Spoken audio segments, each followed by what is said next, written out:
بسم الله الرحمن الرحيم. الحمد لله رب العالمين، نحمده ونستعينه ونؤمن به ونتوكل عليه، ونعوذ بالله من شرور أنفسنا ومن سيئات أعمالنا. من يهده الله فلا مضل له ومن يضلل فلا هادي له. نشهد أن لا إله إلا الله وحده لا شريك له، ونشهد أن سيدنا ونبينا ومولانا محمدا صلى الله عليه وسلم عبده ورسوله. اللهم صل وسلم وبارك على رسولك سيدنا ومولانا محمد وعلى آل وأصحاب سيدنا ومولانا محمد وعلى جميع الأنبياء والمرسلين وآلهم وصحبهم والتابعين لهم بإحسان إلى يوم الدين. أما بعد، فأعوذ بالله من الشيطان الرجيم. بسم الله الرحمن الرحيم. ولا تستوي الحسنة ولا السيئة، ادفع بالتي هي أحسن، فإذا الذي بينك وبينه عداوة كأنه ولي حميم. وما يلقاها إلا الذين صبروا وما يلقاها إلا ذو حظ عظيم. صدق الله العلي العظيم. صدق وصدق وبلغ رسوله النبي الكريم. ونحن على ما قال ربنا من الشاهدين الشاكرين، والحمد لله رب العالمين. خيركم من طال عمره وحسن عمله، وشركم من طال عمره وساء عمله. صدق شفيعنا رسول الله صلى الله عليه وسلم. يا رحمة الله إني خائف وجل، يا نعمة الله إني مفلس أعاني، وليس لي عمل ألقى العليم به سوى محبتك العظمى وإيماني. فكن أماني من شر الحياة ومن شر الممات ومن إهراق جثماني. يا رب بالمصطفى بلغ مقاصدنا، واغفر لنا ما مضى يا واسع الكرم.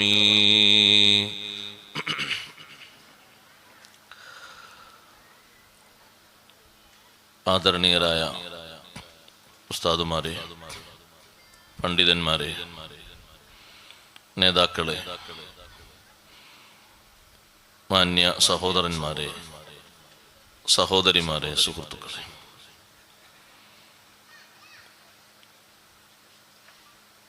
അല്ലാഹു സുബ്ഹാനഹു വ തആല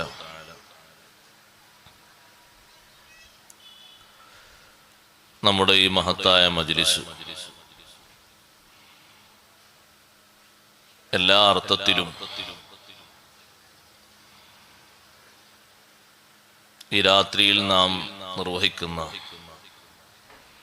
നല്ല അമലുകളുടെ കൂട്ടത്തിൽ ഉൾപ്പെടുത്തി സ്വീകരിക്കുമാറാകട്ടെ.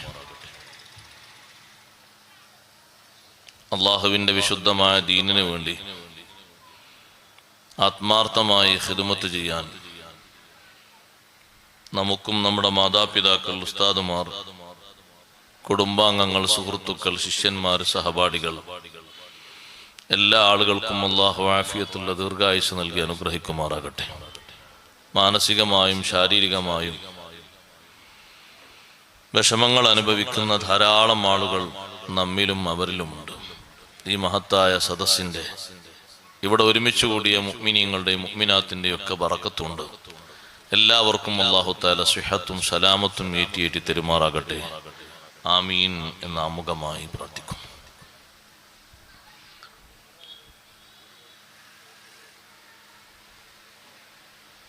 ഏതു സംഗതിയിലും നമുക്കുണ്ടായി തീരേണ്ട ഏറ്റവും പ്രധാനപ്പെട്ട ഒരു ഘടകം ഹുസ്നുൻ നിയ്യ,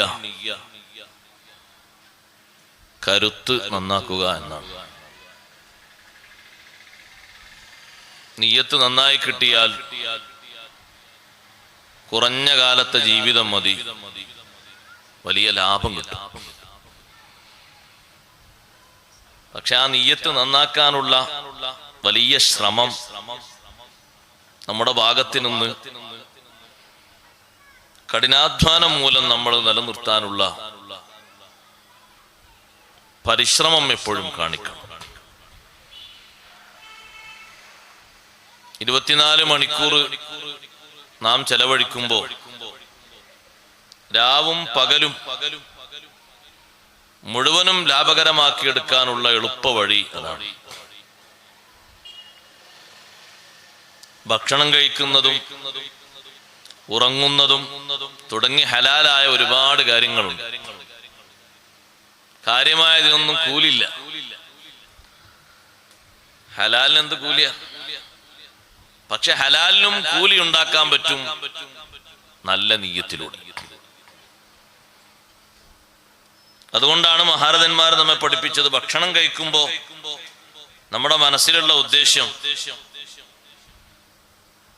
ദൈനംദിന ജീവിതത്തിലെ ഇബാദത്തുകൾക്ക്, സുഹൃതങ്ങൾക്ക് ശക്തി കൂടാനാണ്. അതിന് മാത്രമല്ല ഭക്ഷണം കഴിക്കൽ, അത് വേറെ വിഷയം. ഒരു ആനന്ദത്തിന് വേണ്ടി ഭക്ഷണം കഴിക്കും, വിശപ്പകറ്റാൻ വേണ്ടി ഭക്ഷണം കഴിക്കും, തടി കൂടാനും ഭക്ഷണം കഴിക്കും. വിവിധ ലക്ഷ്യങ്ങൾ അതിന്റെ പിന്നിൽ വരാം. പക്ഷെ നല്ല ലക്ഷ്യത്തോടു കൂടെയാണെങ്കിൽ അല്ലാഹു സുബ്ഹാനഹു വ തആല നമ്മൾ അറിയാത്ത ഭാഗത്തിലൂടെ അതിന് ഇബാദത്തിന്റെ തലം നമുക്ക് തരും. അപ്പൊ അതൊരു പുണ്യകർമ്മമായി, ഒരാരാധനയായി മാറും. ഒരു ജോലി എടുക്കുന്ന അയാള് നിയ്യത്ത് നന്നാക്കിയാൽ വലിയ ലാഭമാണ് ആ ടൈം മുഴുവനും ആൾക്ക് ലഭിക്കുന്നത്. ഞാൻ ഈ നാട്ടിലുള്ള ആളുകൾക്ക് വസ്തുവകകളൊക്കെ എത്തിച്ചു കൊടുക്കുക എന്നുള്ള ഇവിടുത്തെ സമൂഹവുമായി ബന്ധപ്പെട്ടൊരു ബാധ്യതയാണല്ലോ കച്ചവടം എന്ന് പറയുന്നത്. ഫർള് കിഫായ. ഒരു മത്സ്യ കച്ചവടക്കാരൻ, മത്സ്യ വിൽപ്പനക്കാരൻ നാടിന്റെ എല്ലാ ഭാഗത്തു നിന്നുള്ള കച്ചവടം ചെയ്യുമ്പോൾ നിയ്യത്ത് നന്നാക്കിയാൽ ഒരുപാട് കൂലി കിട്ടി. അതിന് മാത്രമാണോ കച്ചവടം ചെയ്യാറുള്ളത്? അല്ല. ജീവിക്കാൻ വേറെയും വകുപ്പുണ്ട്. പക്ഷെ എന്നാലും എന്തെങ്കിലുമൊക്കെ വേണ്ടേ? ആ നിലക്കും നടക്കാറ്. പിന്നെ ആളുകൾ ഒരു പണിയില്ലാത്തവനാന്ന് പറയില്ലേ? എന്തെങ്കിലുമൊക്കെ ഒരു പണിയൊക്കെ പല രൂപത്തിലും കാര്യങ്ങൾ നടക്കാറുണ്ട്. പക്ഷെ നല്ല ലക്ഷ്യത്തോടു കൂടെയാണ്, നല്ല നിയ്യത്തോടു കൂടെയാണെങ്കിൽ നല്ല ഫലം ലഭിക്കും. അതുകൊണ്ടാണ് സയ്യിദുനാ റസൂലുള്ളാഹി സ്വല്ലല്ലാഹു അലൈഹി വസല്ലം തങ്ങൾ നാം നിർവഹിക്കുന്ന കാര്യങ്ങളോട് നമ്മോട് എപ്പോഴും ആവശ്യപ്പെട്ടത് നിയ്യത്ത് നന്നാക്കണം, ലക്ഷ്യം നന്നാക്കണം. എന്നാ വലിയ ഫലം കിട്ടും. അഖ്ലിസ് ഖൽബക് യക്ഫികൽ അമലുൽ ഖലീൽ. നിന്റെ മനസ്സ് നീ എപ്പോഴും നിസ്വാർത്ഥമാക്കണം. അതിന്റെ റൂട്ട് നീ ക്ലിയർ ആക്കണം. എന്നാൽ കുറഞ്ഞ അമല് മതി, വലിയ ലാഭമായിരിക്കും. അതുകൊണ്ടല്ലേ സ്വഹാബിമാരുടെ കൂട്ടത്തിൽ നമ്മൾ അത്ര കാലം ജീവിച്ചവര്, നിസ്കാരവുമായിട്ട് ബന്ധപ്പെട്ട ആൾക്കാർ കുറെ കുറവാ. കാരണം പലരും 50-ന് ശേഷം 60-ന് ശേഷം ഒക്കെ കടന്നു വന്നവരുണ്ട്. പിന്നെ അവർക്ക് ആകെ കിട്ടിയത് 2, 3, 4 ഒക്കെ കൊല്ലം. പക്ഷെ അവരുടെ ഒരൊറ്റ ദിവസവും ഒരൊറ്റ അമലും ദുന്യവിയായ അമല് പോലും വെറുതെ ആയിട്ടില്ല. അതിന്റെയൊക്കെ കാരണം അവരുടെ സതുദ്ദേശ്യമാണ്. പ്രയാസങ്ങൾ കുറെ സഹിച്ചു എന്ന് കരുതിയിട്ട് കൂലി കിട്ടിക്കൊള്ളുന്നില്ല. അങ്ങനെയുണ്ടോ? കുറെ പ്രയാസങ്ങൾ, ആ പ്രയാസങ്ങൾ സഹിക്കുന്നതോടൊപ്പം നിയ്യത്ത് നന്നാക്കണം. ഏറ്റവും വലിയ പ്രയാസപ്പെട്ട അമലായിരുന്നു മക്കയിൽ നിന്ന് മദീനയിലേക്കുള്ള ഹിജ്റ. എന്താ അതിന്റെ പ്രയാസം? എവിടെങ്കിലും വെച്ച് ശത്രുക്കൾ കണ്ടുമുട്ടിയാൽ പിന്നെ ആ യാത്ര ഒരു പക്ഷേ തുടരാൻ കഴിയില്ല. ചിലപ്പോഴൊക്കെ തിരിച്ചിങ്ങോട്ട് തന്നെ കൊണ്ടുവരും. ഹിജ്റയിലേക്ക്, ഹബശയിലേക്ക് ഹിജ്റ പോയ ആളുകളെ തിരിച്ചു കൊണ്ടുവരാൻ വേണ്ടി എന്തെല്ലാം ശ്രമങ്ങൾ നടത്തി. ഒരു പ്രാവശ്യം അത് വിജയിച്ചു, രണ്ടാമത്തെ പ്രാവശ്യം വിജയിച്ചില്ല. ജാഫർ ബിൻ അബി ത്വാലിബ് റളിയല്ലാഹുവിന്റെ നേതൃത്വത്തിൽ വലിയ ഒരു സംഘം രണ്ടാമത് ഹബശയിലേക്ക് പോയി. അവരവിടുന്ന് തിരിച്ച് ഇങ്ങോട്ട് തന്നെ കൊണ്ടുവരാൻ വേണ്ടി, മക്കയിലേക്ക് തന്നെ കൊണ്ടുവരാൻ വേണ്ടി വിവിധ അടവുകൾ പറഞ്ഞ് നജാശി രാജാവിന്റെ സവിധത്തിൽ മക്കയിലെ ഗോത്രത്തലവന്മാരിൽപ്പെട്ട 2-3 ആളുകൾ എത്തിയിരുന്നു. അന്ന് ആ പക്ഷത്തുണ്ടായിരുന്നവരിൽ വലിയ വാചാലതയ്ക്ക് കഴിവുള്ള ആളായിരുന്നു അംർ ഇബ്നുൽ ആസ്. അന്ന് മഹാനവർകൾ ഇസ്ലാമിലേക്ക് വന്നിട്ടില്ല. പക്ഷേ ആ പോകുന്ന സാഹസികമായ യാത്രയിലും മക്കയിൽ നിന്ന് മദീനയിലേക്കുള്ള ദീർഘദൂര യാത്രയിലും നബി സല്ലല്ലാഹു അലൈഹി വസല്ലം നിങ്ങൾ സ്വഹാബത്തിനോട് നിർദ്ദേശിച്ചത് ലക്ഷ്യം നന്നാക്കുക. മക്കയേക്കാൾ കൂടുതൽ വ്യാപാര ബന്ധങ്ങളുള്ളവരാണ് മദീനയിലുള്ളവർ. തങ്ങൾ പറഞ്ഞാണ് അവരോട് നിയ്യത്ത് ക്ലിയർ ആക്കാൻ വേണ്ടി പറഞ്ഞപ്പോ തങ്ങൾ പറഞ്ഞു, നിങ്ങൾ ഇവിടുന്ന് പുറപ്പെടുമ്പോ കൂട്ടത്തിൽ ഹിജ്റയാണ്, അതിന്റെ കൂട്ടത്തിലുള്ള ലക്ഷ്യം അവിടെ എത്തിയിട്ട് എന്തെങ്കിലുമൊക്കെ ഒന്ന് കച്ചവടം ചെയ്തൊന്ന് ഒന്നിങ്ങനെ, അതൊരു നല്ല പണിയല്ലേ. പക്ഷേ ഈ ഹിജ്റയുടെ കൂടെ ആ ഒരു ലക്ഷ്യം വേണ്ട. എന്താ അങ്ങനെ കരുതുന്നതിന് ചോദിക്കുള്ള ആൾക്കാർ. ഉസ്താദേ, മദീനയിലേക്ക് അങ്ങനെ പോകുമ്പോ അങ്ങനെ കരുതി എഴുതിയിട്ടെന്താ? തങ്ങൾ പറഞ്ഞു, അങ്ങനെ ഒരു ലക്ഷ്യം ഇതിന്റെ കൂടെ ഉണ്ടെങ്കിൽ ഫഹിജ്റത്തുഹു ഇലല്ലാഹി വറസൂലിഹി എന്നത് ലഭിക്കില്ല. അള്ളാഹുവിന്റെയും ഹബീബ് റസൂലുള്ളാഹി സ്വല്ലല്ലാഹു അലൈഹി വസല്ലം തങ്ങളുടെയും തൃപ്തിക്ക് വേണ്ടി, പൊരുത്തത്തിന് വേണ്ടിയുള്ള ഹിജ്റയായിട്ട് മാറൂല. ഹിജ്റയുടെ ഒരു മെമ്പർഷിപ്പ് അതിൽ കിട്ടും. പക്ഷേ കലർപ്പില്ലാത്ത, നല്ല കടഞ്ഞെടുത്ത, സംശുദ്ധമായ, ഒരു കൂലിയും നഷ്ടപ്പെടാത്ത തനിയാർന്ന ഹിജ്റ അത് ലഭിക്കണമെങ്കിൽ മറ്റു ലക്ഷ്യങ്ങളൊന്നും കൂടെ ഉണ്ടാകരുത്. ആ ഹദീസ് ഒരുപാട് നമ്മൾ കേട്ടതാണ്. ഹിജ്റ പോകുന്നവരിൽ മുഹാജിർ ഉമ്മു ഖൈസ് ബീവി റളിയല്ലാഹു അൻഹയെ വിവാഹം കഴിക്കാൻ ഉദ്ദേശിച്ചുകൊണ്ട് ഹിജ്റ പോയ ഒരു സ്വഹാബി ഉണ്ടായിരുന്നു. ആ സ്വഹാബിയുടെ നിയ്യത്തും നബി സല്ലല്ലാഹു അലൈഹി വസല്ലം നിങ്ങൾ നന്നാക്കി ഒരൊറ്റ വാക്കിലൂടെ. അവിമ്രാത്തിൻ യൻകിഹുഹാ, കല്യാണം കഴിക്കുന്ന മോശ. പക്ഷെ ആ ഉമ്മു ഖൈസ് ബീവി മദീനയിലേക്ക് പോവുകയാണ്, ഹിജ്റ പോവുകയാണ്. നിങ്ങൾക്ക് ഇനി എന്നെ വിവാഹം ചെയ്യണമെങ്കിൽ മദീനയിലേക്ക് ഹിജ്റ വരണം. പക്ഷെ ഹിജ്റ പോകുന്നത് ലക്ഷ്യം നന്നാക്കി, വിവാഹം പിന്നെ നടക്കട്ടെ, വിവാഹത്തിന് വേണ്ടിയാകരുത് ഹിജ്റ. അതിന് ഉദ്ദേശിച്ച ഫലം കിട്ടൂല. ശരിയായ നിലക്കുള്ള ഉദ്ദേശത്തോടു കൂടിയാണോ കാര്യങ്ങൾ നടത്തിയത്, നല്ല റിസൾട്ട് ദുനിയാവിൽ തന്നെ കിട്ടും. നിയ്യത്തുകളൊക്കെ നന്നാക്കണം. അല്ലാഹു നമ്മുടെ നിയ്യത്തുകളൊക്കെ നന്നാക്കി തരട്ടെ. നമ്മൾ എല്ലാ സമയത്തും ആ ഒരു വിഷയത്തിൽ ബോധവാന്മാരാകണം. എന്തിനാ മഗ്‌രിബ് നിസ്കരിക്കാൻ വന്ന്? ഒരാളെ തരാൻ വന്നാണ്. പള്ളിയിൽ ആളുണ്ടാവും. നിസ്കാരം കഴിഞ്ഞിട്ട് നോക്കാം, ജമാഅത്തും കിട്ടുമല്ലോ. ശരിക്കുള്ള കൂലി കിട്ടില്ല. എന്തിനാ ഇപ്പൊ ഈ സദസ്സിൽ വന്നത്? അതെങ്ങനെയുണ്ട് നോക്കിയാല്, സംഗതി ഒന്ന് കേട്ടു നോക്കിയാല്, എന്തെങ്കിലുമൊക്കെ 1-2 അക്ഷരം പഠിച്ച് ഇൽമിന്റെ മജ്‌ലിസിൽ ഇരിക്കാൻ, എന്തെങ്കിലുമൊക്കെ നമ്മൾ പഠിക്കാന്നുള്ള ലക്ഷ്യത്തിന് മാത്രം ഇൽമ പഠിക്കാനുള്ള കൂട്ടത്തിലുള്ള ദുആയും മറ്റൊക്കെ കൂട്ടത്തിൽ വരും. അതൊക്കെ അതിന്റെ ബിത്തബായിട്ട്, അനുബന്ധമായിട്ട് വരുന്ന. ഇൽമ പഠിക്കാൻ വേണ്ടി പോകുന്ന മുതഅല്ലിമിനോട് ഉസ്താദുമാര് കൊടുക്കുന്ന ഉപദേശം എന്താ? ഒരുപാട് പ്രയാസപ്പെട്ട് വന്ന ആളാണെങ്കിലും ഉപദേശം നന്നാക്കണം. ഞാൻ എത്ര കഷ്ടപ്പെട്ടു വന്നിട്ട്, എത്ര കഷ്ടപ്പെട്ടു വന്നാലും ശരി, മക്കയിൽ നിന്ന് ഒരുപാട് കഷ്ടപ്പെട്ട് മദീനയിലെത്തിയ മുതഅല്ലിമായിരുന്നു ഇമാമുന ഷാഫി റളിയല്ലാഹു അൻഹു. 2 കൊട്ട ഏറ്റിട്ടാണ് മഹാനവറുകൾ മദീനയിലേക്ക് എത്തിയത്. ആ 2 കൊട്ടയിൽ മുന്തിരിയും കാരക്കയല്ല, ഇൽമ എഴുതിയ എല്ലിൻ കഷ്ണങ്ങളും തോലിൻ കഷ്ണങ്ങളും മറ്റുമൊക്കെയാണ്. പേപ്പറും പേനയും ഒന്നും കിട്ടിയില്ല. ഈ 2 കൊട്ടയുമേറ്റ് മദീനയിലെത്തിയപ്പോ ഇമാം മാലിക് റളിയല്ലാഹു അൻഹു ആണ് അവിടുത്തെ മുദരിസ്. ഈ കുട്ടി എങ്ങനെ നോക്കിയപ്പോ നല്ല ലക്ഷണമൊത്ത കുട്ടിയാണ്. ആ കുട്ടി അടുത്തേക്ക് വിളിച്ചുകൊണ്ട് ഉപദേശിക്കുന്നത്, മോനെ ഇൽമു പഠിക്കാൻ വേണ്ടി വന്നതല്ല, ഇത്തഖില്ലാഹ്, അല്ലാഹുവിനെ സൂക്ഷിച്ച് ജീവിക്കണം. ഒരുപാട് കഷ്ടപ്പെട്ടാണ് യാത്ര ചെയ്തു വന്നത്. 400 കിലോമീറ്ററിലധികമുള്ള നീണ്ട യാത്ര. ഇന്നത്തെ ഹൈവേ റോഡുകളൊന്നുമില്ല. മലയും കുന്നും കയറിയും ഇറങ്ങിയുമുള്ള യാത്രയാണ്. ചുട്ടുപൊള്ളുന്ന മരുഭൂമിയാണ്.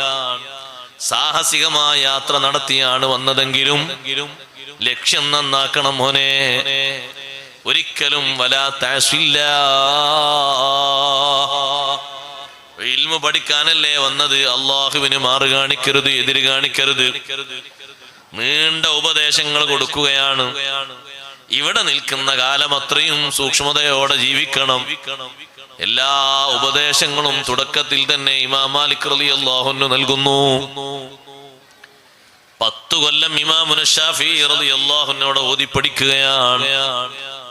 സുബ്ഹാനല്ലാഹ്, ആ കാലഘട്ടത്തിൽ തന്നെ മഹാനവറുകളുടെ ഇൽമിന്റെ ഒഴുക്ക് കൊണ്ട് നാട്ടിൽ ഒരുപാട് ആളുകൾക്ക് വലിയ വലിയ നന്മകൾ ലഭിച്ചു. ഒരുപാട് ആളുകൾക്ക് സന്തോഷം ലഭിച്ചു. വിഷമിക്കുന്ന ആളുകൾക്ക് പരിഹാരം കിട്ടി. നമ്മളെപ്പോഴും നമ്മുടെ നിയ്യത്ത് നന്നാക്കണം. നിങ്ങൾ കണ്ടോ, പഴയ കാലത്ത് ജീവിച്ച ചില ആളുകളെ പറ്റി മഹാന്മാര് പറയുന്നു, ഒരു സംഘം ആളുകൾ അവരുടെ രാത്രി സമയത്ത് അവര് കൊള്ളക്കാരാണ്, പകല് സമയത്ത് അവര് നല്ല മാന്യന്മാരുമാണ്. പക്ഷേ അവർക്കും അള്ളാഹുവിനും മാത്രമേ അവരുടെ അവസ്ഥ അറിയുകയുള്ളൂ.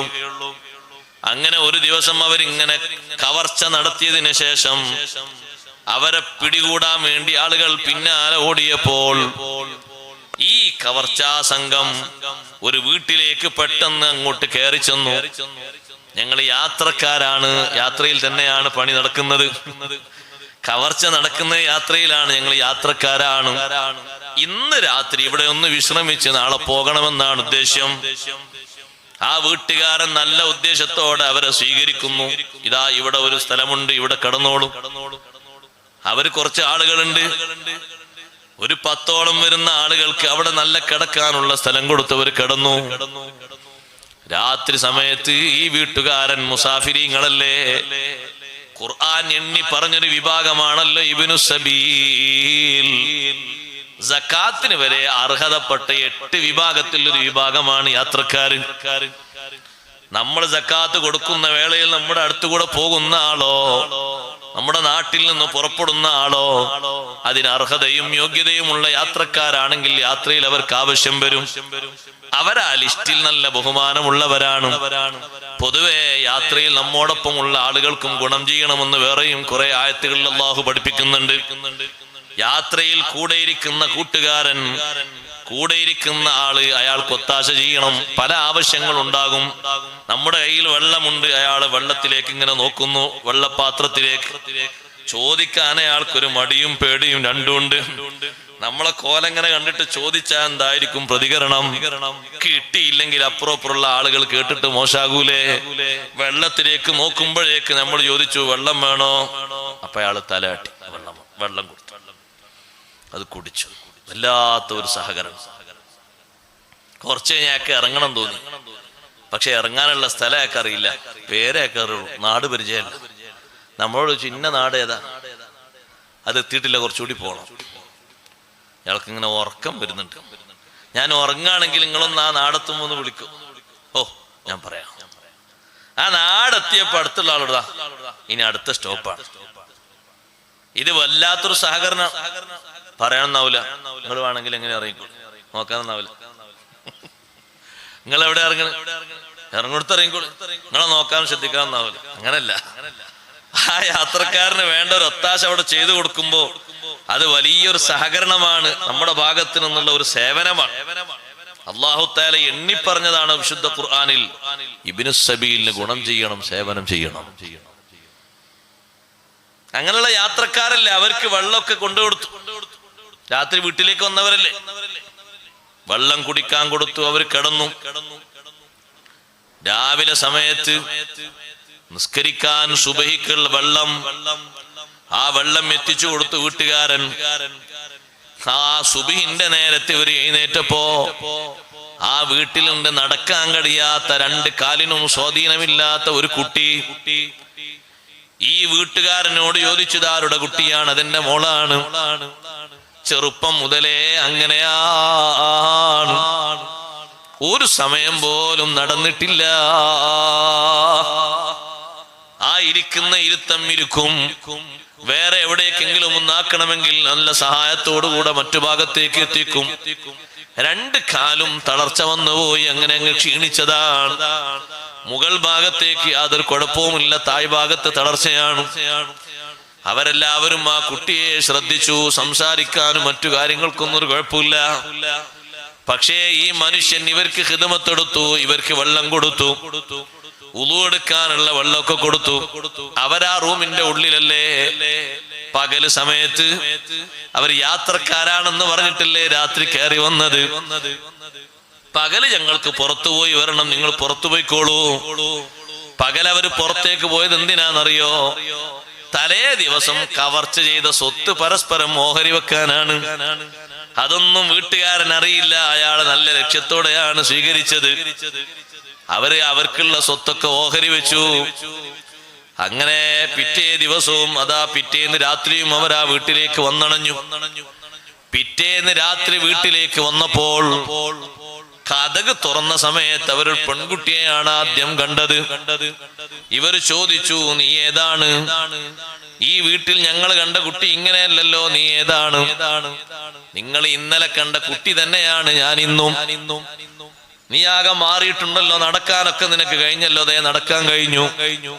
ആ കുട്ടിയോട് അവർ സംസാരിക്കുമ്പോ വീട്ടുടമ വന്നു, വീട്ടുകാരൻ വന്നു. നിങ്ങളാ ഉദ്ദേശിച്ച ഇന്നലെ കണ്ട രണ്ട് കാലിനും തളർച്ച ബാധിച്ച കുട്ടിയാണിത്. പിന്നെങ്ങനെയാണ് ഈ കുട്ടി നടന്നത്?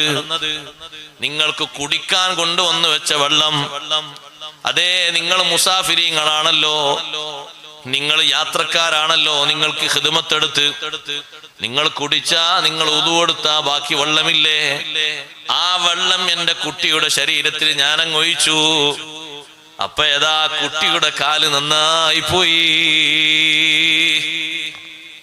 ആ സമയത്ത് ഇവര് പേര് മുഴുവൻ ആളുകളും കരയുകയാണ്.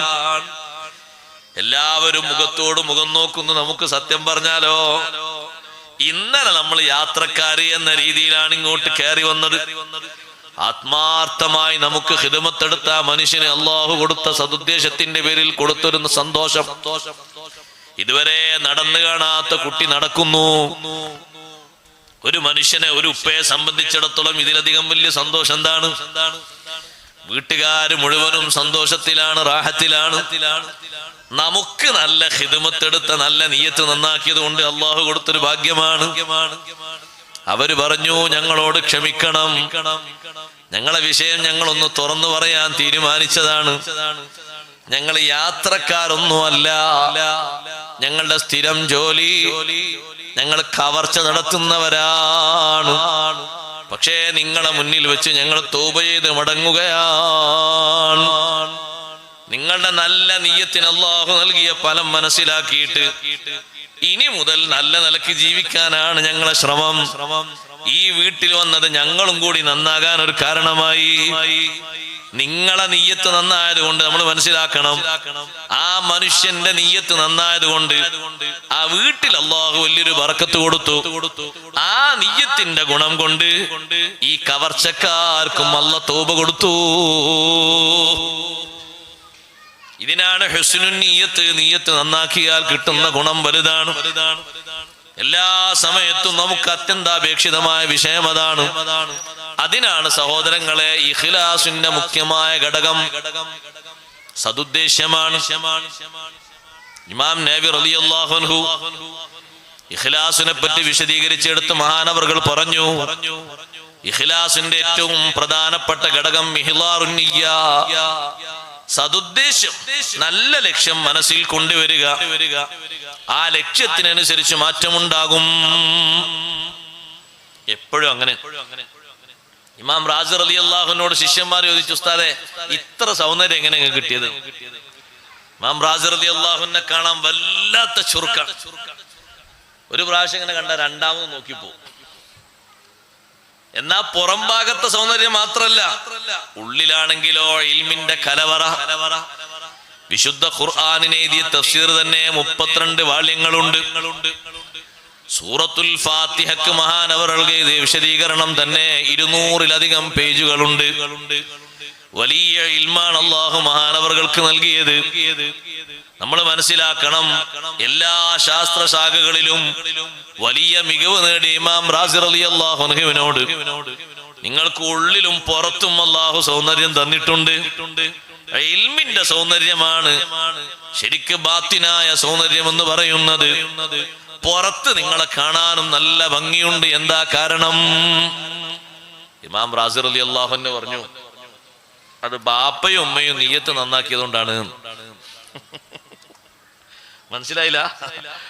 ബാപ്പയും ഉമ്മയും അവരുടെ ശാരീരിക ബന്ധത്തിന്റെ സമയത്ത് നല്ല ബന്ധം പുലർത്തുമ്പോൾ നല്ല നിയ്യത്ത് വേണം. ആ നിയ്യത്തിന്റെ ഫലമാണ് നല്ല കുഞ്ഞുങ്ങൾ. എന്റെ ഉപ്പയും എന്റെ ഉമ്മയും രണ്ടുപേരും നിയ്യത്താക്കിയത് ലാഹിറും ബാത്തിനും നല്ല വൃത്തിയുള്ള ശുദ്ധിയുള്ള സുഗന്ധമുള്ള സൗന്ദര്യമുള്ള. ബാപ്പ ഒന്നുകൂടി എന്നോട് പറഞ്ഞിരുന്നു, ഉള്ളിലും പുറത്തും നല്ല സൗന്ദര്യമുള്ളത് എന്ന് പറയുമ്പോ മോനെ, എന്റെ മനസ്സിൽ ഞാൻ രൂപപ്പെടുത്തിയത് റോസാപ്പൂവിനെ പോലെയുള്ള സൗന്ദര്യം എന്നാ ബാപ്പ പറഞ്ഞു കൊടുത്തത്. ആര് കണ്ടാലും ഒന്ന് നല്ല സന്തോഷത്തോടും ഇതൊരു പൂവല്ലേ, നല്ല രസമുണ്ട്, ഒന്നിങ്ങനെ വാസനിക്കും. ആ കാണാനുള്ള നല്ല മികവും ഉള്ളിലാണെങ്കിൽ ഇൽമിന്റെ വല്ലാത്ത സൗന്ദര്യവും അല്ലാഹു നൽകി. അവരെ നിയ്യത്ത് നന്നായതുകൊണ്ട് ആ നിയ്യത്തിന്റെ ഫലമായിട്ട് ഇമാം റാസി റളിയല്ലാഹു അൻഹുവിന് അല്ലാഹു സുബ്ഹാനഹു വ തആല നൽകിയ ആത്മീയമായും ബാഹ്യമായുമുള്ള സൗന്ദര്യം വേറെ വെറുതല്ല, വല്ലാത്ത സൗന്ദര്യമാണ്. ഇങ്ങനെയാണ് മഹാത്മാക്കൾ മുഴുവനും കുറഞ്ഞ കാലത്തുള്ള അവരുടെ കർമ്മമേഖല വലിയ ലെവലിലേക്ക് ഉയർത്തിയത്. കൂട്ടത്തിൽ സഹോദരങ്ങളെ, അതിന് നന്നായി സൗന്ദര്യം ലഭിക്കാൻ നമ്മൾ എല്ലാവരും ഒരു കാര്യം ശ്രദ്ധിക്കണം. നിയ്യത്ത് നന്നാക്കുന്നതിനോടൊപ്പം ഞാനും നിങ്ങളും ഇപ്പോൾ നമ്മിൽ നിന്ന് അസ്തമിച്ചു പോയിക്കൊണ്ടിരിക്കുന്ന ഒരു വിഷയമുണ്ട്. അതാണ് പ്രധാനമായും ഇന്ന് ഞാൻ ഉദ്ദേശിക്കുന്നത്. അതെന്താന്ന് ചോദിച്ചാൽ, ഓരോ അമലുകളിലും ഉള്ള അദബ്. അതൊന്ന് കാണാനല്ല, അതാണ് കാര്യമായും വേണ്ടത്.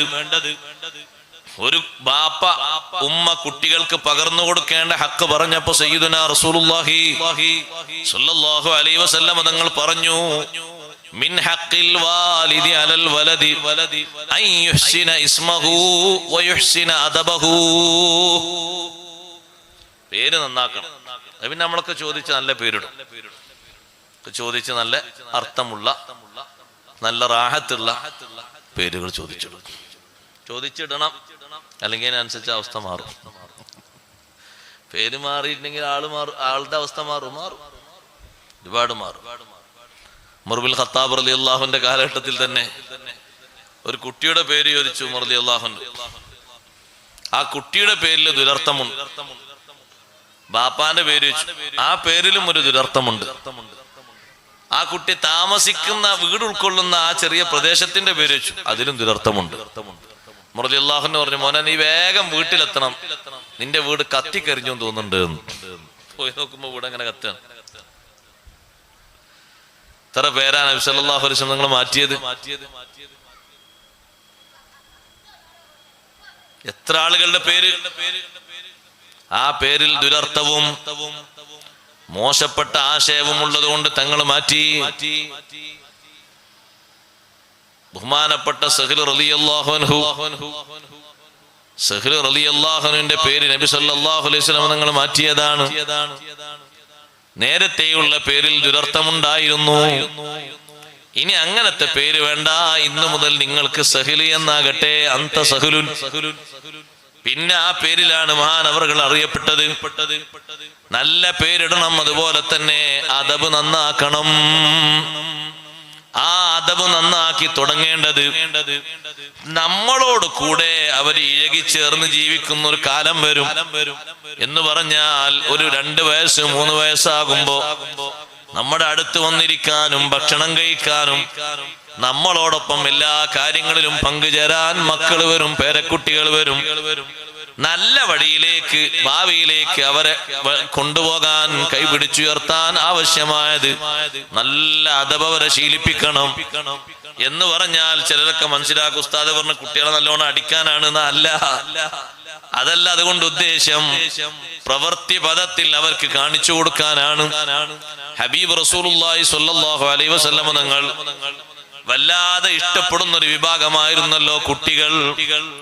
കുട്ടികൾ തങ്ങളെ അടുത്തേക്ക് വരുമ്പോ തങ്ങൾ അവരെ നല്ല അദബ് പഠിപ്പിക്കും.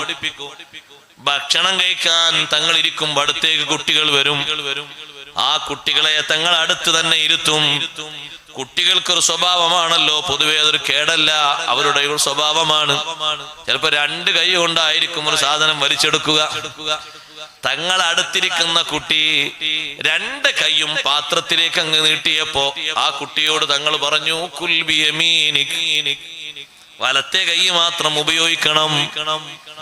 പിന്നെ ആ കുട്ടി പെട്ടെന്ന് എടുക്കാൻ വേണ്ടി പോകുമ്പോ തങ്ങൾ പറഞ്ഞു, സമ്മില്ലാ, ബിസ്മി അല്ലണം മോനെ. പല പാത്രത്തിലേക്കും കൈ പോകാൻ തുടങ്ങിയപ്പോ തങ്ങൾ പറഞ്ഞു, കുൽ മിമ്മായലീക്, അടുത്തുള്ളതിൽ നിന്ന് എടുത്തങ്ങനെ ഉപയോഗിക്കണം.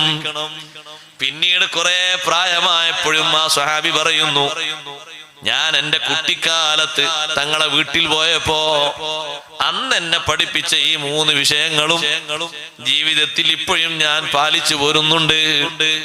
ഉപ്പമാരെ, ഉമ്മമാരെ, ആ അദബ് നമ്മൾ പ്രവൃത്തിപദത്തിൽ കാണിച്ചു കൊടുക്കേണ്ടതാണ്. അത് ഒരു സംഗതിക്കല്ല, എല്ലാ സംഗതികളിലും അത് വേണം.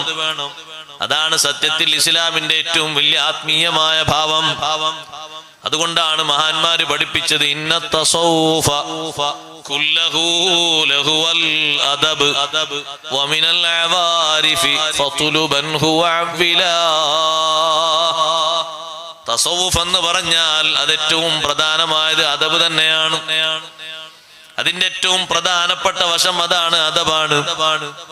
അത് ബഹുമാനിക്കേണ്ടിടത്ത് അങ്ങനെയും, ചോദിക്കേണ്ടിടത്ത് പറയേണ്ടിടത്ത് അങ്ങനെയും പഠിപ്പിക്കണം. മുതിർന്നവര് നമ്മുടെ കൂടെ സംസാരിക്കുമ്പോ കുട്ടികൾ അതിനിടയിൽ ജവാബ് പറയാൻ വേണ്ടി ശ്രമിക്കുമ്പോ ആ കുട്ടികളെ വിളിച്ച് നന്നായി ഉപദേശിക്കണം. സ്വഹാബത്തിന്റെ കാലത്തൊക്കെ ഉള്ള അദബ് നോക്ക്. അഷ്റഫുൽ ഖൽഖ് സല്ലല്ലാഹു അലൈഹി വസല്ലം തങ്ങൾ സുബ്ഹിന്റെ ശേഷം സ്വഹാബത്തിന് ഇൽമു പറഞ്ഞു കൊടുക്കുന്ന പതിവ് എല്ലാ ദിവസവും ഉണ്ട്. അധികം ചിലപ്പോ കുറച്ച് നീണ്ട ചർച്ച തന്നെ ഉണ്ടാവും. ഒരു ദിവസം തങ്ങൾ ചോദിച്ചു, സുബ്ഹി നിസ്കാരം കഴിഞ്ഞ് നിങ്ങൾക്ക് ആർക്കെങ്കിലും കിട്ടിയൊരു ചോദ്യം ചോദിക്കാൻ പോകുകയാണ്. ഇന്ന മിനശ് ശജരി ശജറതൻ മസലുഹാ മസലുൽ മുസ്ലിം. തങ്ങൾ സ്വഹാബത്തിനോട് ചോദിച്ചു, മരങ്ങളെ കൂട്ടത്തിൽ ഒരു മരമുണ്ട്, ആ മരത്തിന്റെ ഉദാഹരണം ഒരു മുസ്ലിമിന്റെ ഉദാഹരണമാണ്. ഒരു മുസ്ലിമിനോട് ഉദാഹരിക്കാൻ പറ്റും ആ മരത്തെ. അതെന്താ? ആ മരത്തിന്റെ സർവ്വതും എല്ലാം ഉപകാരമാണ്. അങ്ങനെയാണല്ലോ ഒരു മുസ്ലിം. ഒരു മുസ്ലിമിന്റെ എല്ലാം ഉപകാരപ്രദമാണ്. എല്ലാം എന്ന് പറഞ്ഞാൽ അവന്റെ ഹറക്കാത്ത് സക്കനാത്തുകൾ മുഴുവൻ, അവന്റെ സാമീപ്യം, അവന്റെ സമ്പർക്കം, അവന്റെ സഹകരണം, അവന്റെ നടത്തം, അവന്റെ കൂട്ടുകെട്ട്, അവന്റെ ഇബാദത്ത്, അവന്റെ ഉപദേശങ്ങൾ, അവന്റെ സ്വകാര്യങ്ങൾ എല്ലാം ഉപകാരപ്രദമാണ്. ഒന്നിലും ഉപദ്രവകരമായ ഒന്നും ഉണ്ടാകാൻ പാടില്ല. അങ്ങനെ പറ്റുന്ന, അങ്ങനെ ഉപയോഗിക്കാൻ പറ്റുന്ന, ഉദാഹരണമായി പറയാൻ പറ്റുന്ന ഒരു മരമുണ്ട്. സ്വഹാബത്തിലേക്ക് തങ്ങൾ ഇങ്ങനെ നോക്കി, ആരും പറയാതിരുന്നപ്പോ തങ്ങൾ പറഞ്ഞു, ദാക ഷജറത്തുൻ നഖിൽ, അത് ഈത്തപ്പഴ മരമാണ്. ആ മറുപടിക്ക് കഴിഞ്ഞ് ക്ലാസ് കഴിഞ്ഞ് ഇങ്ങനെ പോകുമ്പോ ഒരു വാപ്പയും മോനും ഇങ്ങനെ മുന്നിൽ വാപ്പയും ബാക്കിൽ മോനും ഇങ്ങനെ പോകുന്നുണ്ട്. ഉമർ ബിൻ ഖത്താബ് റളിയല്ലാഹു അൻഹു മകൻ അബ്ദുല്ലാഹി ബിൻ ഉമർ തങ്ങളും. അപ്പൊ മകൻ പറഞ്ഞു വാപ്പയോട്, ഉപ്പാ ആ മറുപടി എനിക്ക് കൃത്യമായി അറിയാമായിരുന്നു. എന്നാ മോനെ ആ സദസ്സിൽ അത് പറയണ്ട, വാപ്പക്ക് എന്തൊരു സന്തോഷം ഉണ്ടാവും. എന്റെ മോനാ പറഞ്ഞു. അപ്പൊ എന്താ കുട്ടിന്റെ മറുപടി എന്നറിയാം, നിങ്ങളും സിദ്ദീഖ് റളിയല്ലാഹു അൻഹു അവിടെ ഇരിക്കുന്നത് കൊണ്ട് ഞാനത് പറഞ്ഞില്ല. എന്താ പറയാതിരുന്നത്? അവിടെ ആരാ ഇരിക്കുന്നത്? ആ സദസ്സിൽ അപ്പുറപ്പുറമൊക്കെ ഇരിക്കുന്നവരാരാ? അവരെ മാനിച്ചുകൊണ്ട് എനിക്ക് അത് പറയാൻ ഒരു ഹൈബത്ത്, ഒരു ബഹുമാനത്തിന്റെ പേടി എന്ന് പറഞ്ഞ പേടി അത് വന്നുപോയി. അതൊരു അദബ. ആ അദബാന്ന് വിട്ടു. വാപ്പ വരുന്നുണ്ട്. ആ വാപ്പ വന്നോട്ടെ, വാപ്പയിലെ കയറി പോയിക്കോളൂ. ഞാൻ ഇവിടെ ഇരിക്കണ എന്താ തടസ്സമൊന്നുമില്ലല്ലോ. മോനെ വല്യാപ്പ വരുന്നു, വല്യാപ്പാക്ക് വരാലോ, അതാ കയറി പോകാൻ പറ്റിയ സ്ഥലം ഉണ്ടല്ലോ. വല്യപ്പ വരുന്നുണ്ട് എന്ന് ബാപ്പ പറയുന്നത് എന്തിനാണ്? ഈ കുട്ടിക്ക് അതബോധിപ്പിക്കാനാണ്. ആ കുട്ടി എഴുന്നേൽക്കുന്നില്ലെങ്കിൽ കൈപിടിച്ച് പതുക്കെ മോനെ ഒന്ന് എഴുന്നേൽക്ക്. ബാപ്പ വരുമ്പോ, വല്യപ്പ വരുമ്പോ, മൂത്താപ്പ വരുമ്പോ ബഹുമാനിക്കേണ്ടവരാര് വന്നാലും നീ എഴുന്നേൽക്കണം.